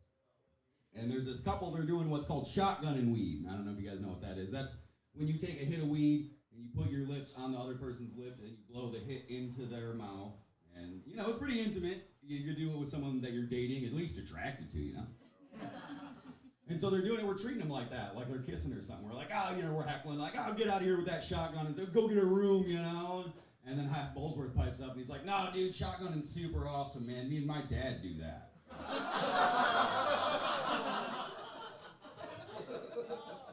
We didn't call him Half Bullsworth after that, we just stopped fucking talking to him. Weird guy.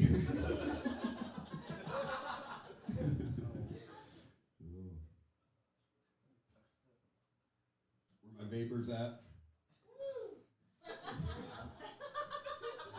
My vape mommies in the back say yeah.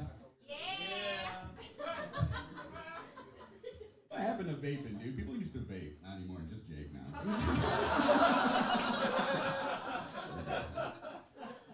Used to be everywhere, dude. Whatever. I think it was all those kids that it killed. I think that's what killed it.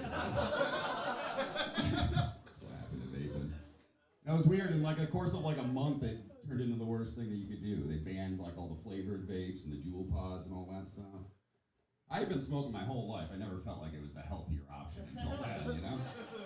Everybody knows cigarettes are bad for you, but it's gonna take like 20 years to put you in a hospital. Vape will do it tonight, dude. Fuck that.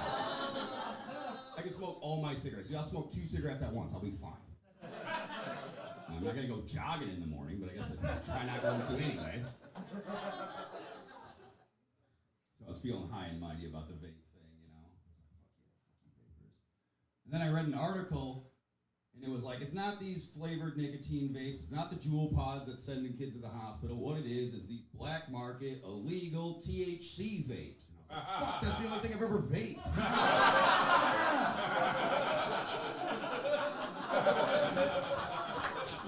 The exact one from the article in my pocket right now. They're like, if you have this, you should throw it away immediately. And I was like, I think I'd rather die. I think I'd rather die. Cost fucking $40, dude. That's what I'm saying. I passed it to this fucking like this white guy with dreadlocks with a tie-dye Grateful Dead t-shirt on. And he was like, whoa, dude, get that away from me. I'm not trying to get popcorn lung. I was like, fuck, you should be thrilled about this, buddy. I don't know what popcorn lung is, but I don't like the way you're talking to me right now. And after that, I was like, fuck him, dude. I decided I'm going to be the first person to die from weed. I'm kidding. You're going to talk about me in health books, you know. And Mike Bussler, he knew it was bad for him. He just thought he could take little rips or something. What was he going to do? Throw it away? It cost $40. Damn right. Exactly, dude. You ever see conservative artwork? You know?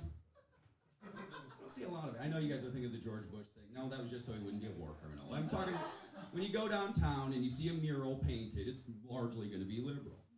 You know, it's going to be like a bunch of fists in different colors, and it says equality. Like just once I want to see a conservative one. You know, it's just like a strip mall, and it says economy.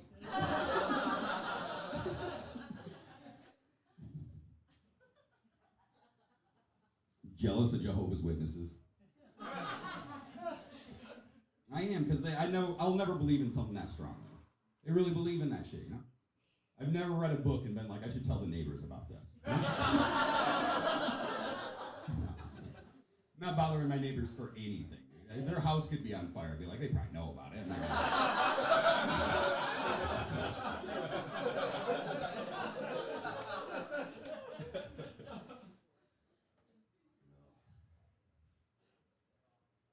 Got me people who like to correct other people's grammar in the house. It's a town, don't fucking lie to me.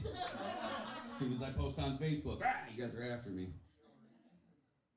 Got any grammar Nazis? I don't like the term grammar Nazi. But I told you guys I went to alternative school. I didn't even graduate from them. I'm like a fucking grammar Anne Frank. Hiding from these people.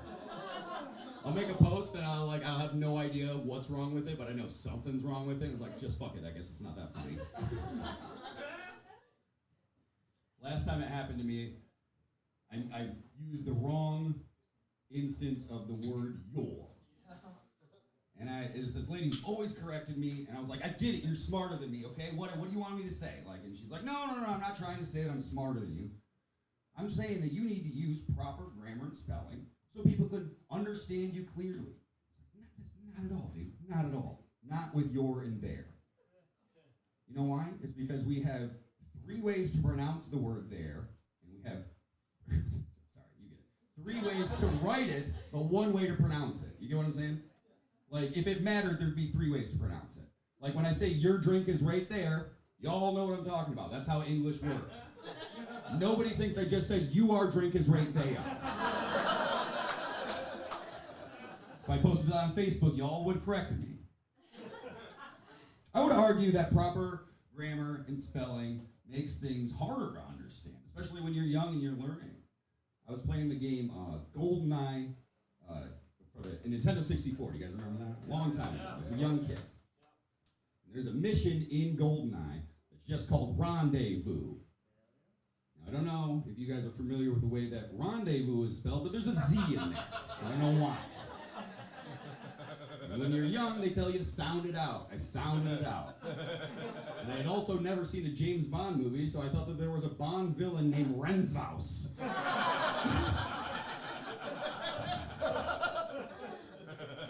And then I did the mission. It was just like you meet up with a scientist and get a key card. And I was like, I guess Rensvaus must be a good guy. Could have been a learning experience.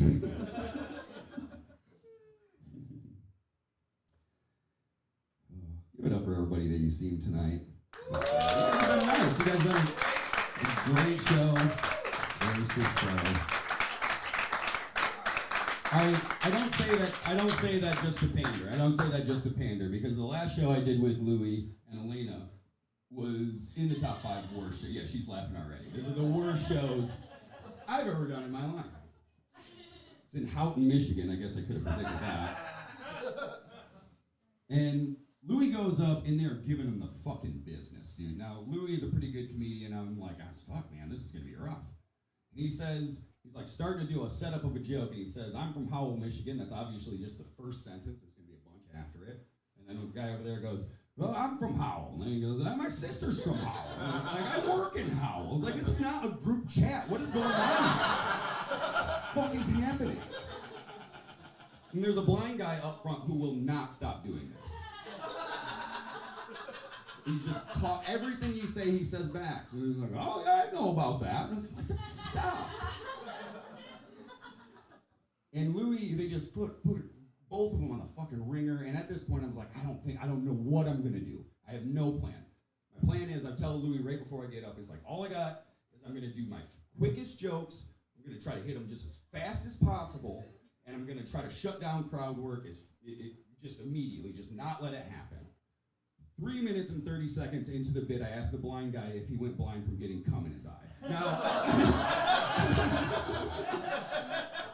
plan was out the window. And by the end of it, Louis was like, I think I'm gonna hang out until you leave because you're gonna get your ass kicked. And that's what friends are for. Get excited when celebrities die. No, all right, that's a weird way to start it. Sometimes.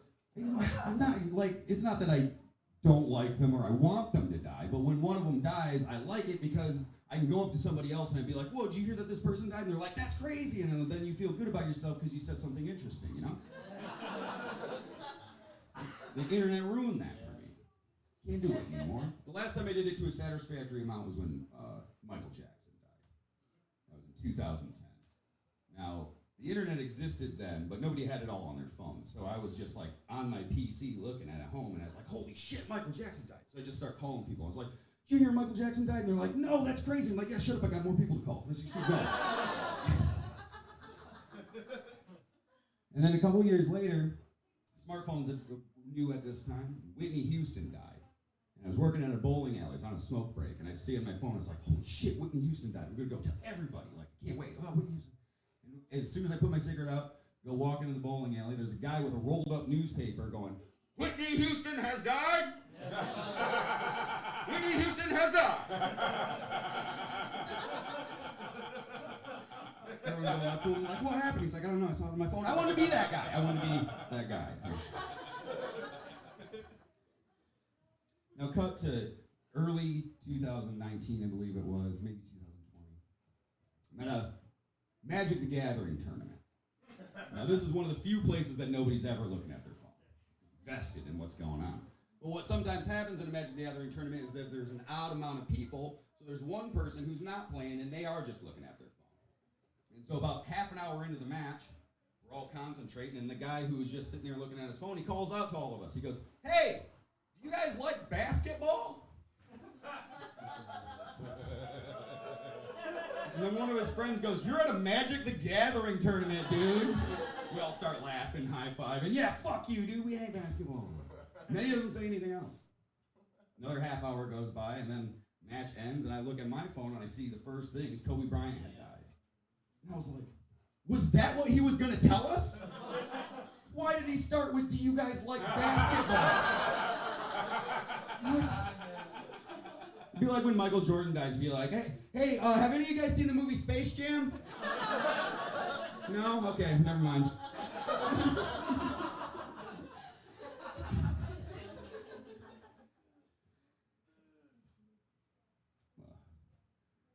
Getting pretty sweaty up here. Someone needs to give me a fat guy towel. Well, you really had it ready the whole time. Very good.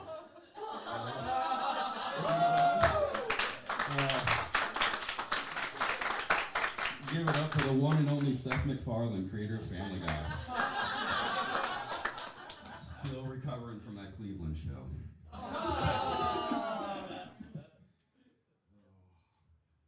love pro wrestling. You guys a pro wrestling town? Pro wrestling? Yeah? Yeah. Yeah, you guys don't even say it. I know we're all huge pro wrestling fans.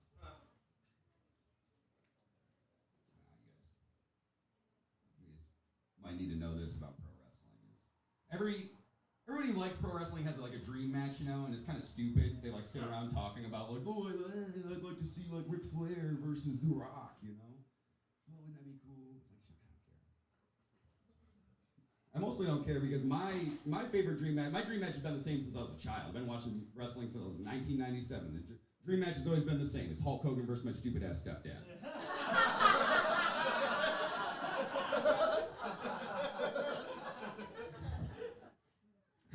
I did that joke recently, and there was a bachelorette party that was being very unruly. And when I said The Rock, they were like, who's that? I stopped the joke immediately. I was like, what? You fucking lying to me? You don't know who The Rock is? I get that you don't know who wrestling is, but you don't know who The Rock is? He's in every movie that comes out now. He's in that movie. I was like, you know who Kevin Hart is? They're like, yeah. He's like, he's in all those fucking movies too. Like, you don't remember, like, what The Rock is cooking, the SmackDown Hotel, you know, all that shit? And then she's like, no. I was like, well, then what the fuck is your, you know, I don't know what to tell you. What is your name? And then before she could say anything, I said, it doesn't matter what your name is.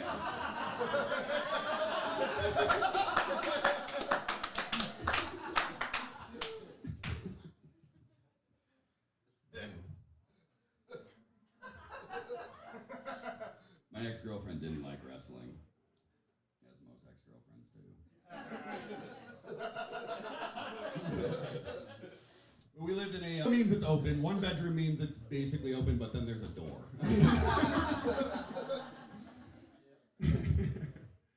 And so it's a super small apartment, and Netflix adds one of my favorite wrestling documentaries called Beyond the Mat. I'm very excited to watch it. I was like, you gotta watch this wrestling documentary. It's so funny, so good.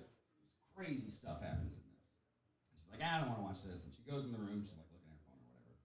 And I'm getting invested in the movie. And one of my favorite parts is with the wrestler Jake the Snake. You guys remember Jake the Snake? Yeah, so you're probably thinking of Jake the Snake from the 80s, you know, that was when he was on TV winning, you know, whatever. This was from the late 90s. Jake wasn't doing good. He didn't even have a snake no more, dude. He's just Jake. He's had a cocaine problem. That's about it. And he's talking. He's getting real serious with the cameraman. He's like, "You don't know what it's like, man. You don't get it. When you're a pro wrestler, you get a little famous, you can have any girl you want.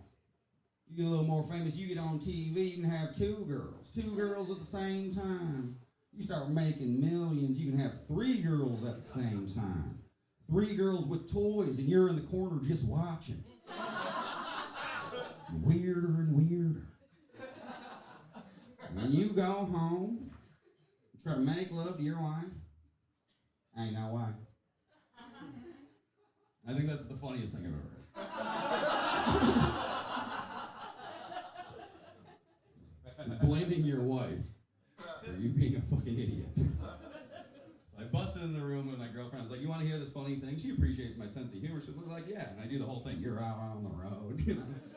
She's like, "I just heard that. That's sad as shit. What are you talking about? Isn't that funny?" I'm a comedian here. I'll decide what's funny. Started doing it to her all the time. I'd come home from work, be like, "You come home, you're lying." Like, "Hey, I'm doing a garage sale this weekend. You want to help me out with this?" Like, "Ain't no way."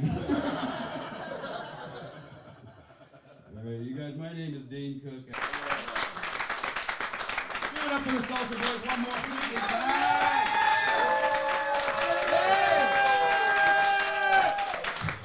Michael Bussler, everybody, one more time. Literally the second funniest person in Grand Rapids. All right, guys. Nothing quite like a breath mint of sincerity at the end of a comedy show. But this is the first inside show we've done since February 2020. So thank you so much for getting the Delta variant with all of us. Yeah, there it is. Yeah, funny. Okay, the rest of you were like, "What?" Fucking pussies. Last Saturday of the month, we're going to keep this going. Thank you guys so much. If you didn't feel like donating, we get it. If you didn't laugh. If you laughed a little bit, like, think about it. Don't even worry about the beer and pizza. Like, did you laugh? If you didn't laugh, take a couple of bucks out of the bucket. Like, not a lot, but like enough to be like, try harder. Tell them to write more. Other than that, wow, that didn't deserve the woo. Somebody wooed that, like, yeah, try harder. All right. Except for Osama, he's going to New York. All right. Thank you guys so much. Now we're probably going to play a weird amount of music, just broad spectrums. Take the pizza. Jim wanted me to tell you to eat the candy. I'm not joking. He pulled me aside. So we have too much candy. And drink the beer, put some money in the bucket, or don't. Just seriously, I'm so weird about that. Other than that, thank you guys so much. I love you for coming out. Your friends, your family, I know all of you, so I can't make eye contact with anybody in the crowd right now. Looking through a door threshold, praying for an earthquake in Michigan. Yeah, I'll see most of you on Tuesday. And yeah, that does it, everybody. Let's play some music one more time for the comics you've seen tonight. Thank you so much. Thank you so much for coming back down to Salsa Parlor. I know you. I love you. Thank you, guys. Have a good night.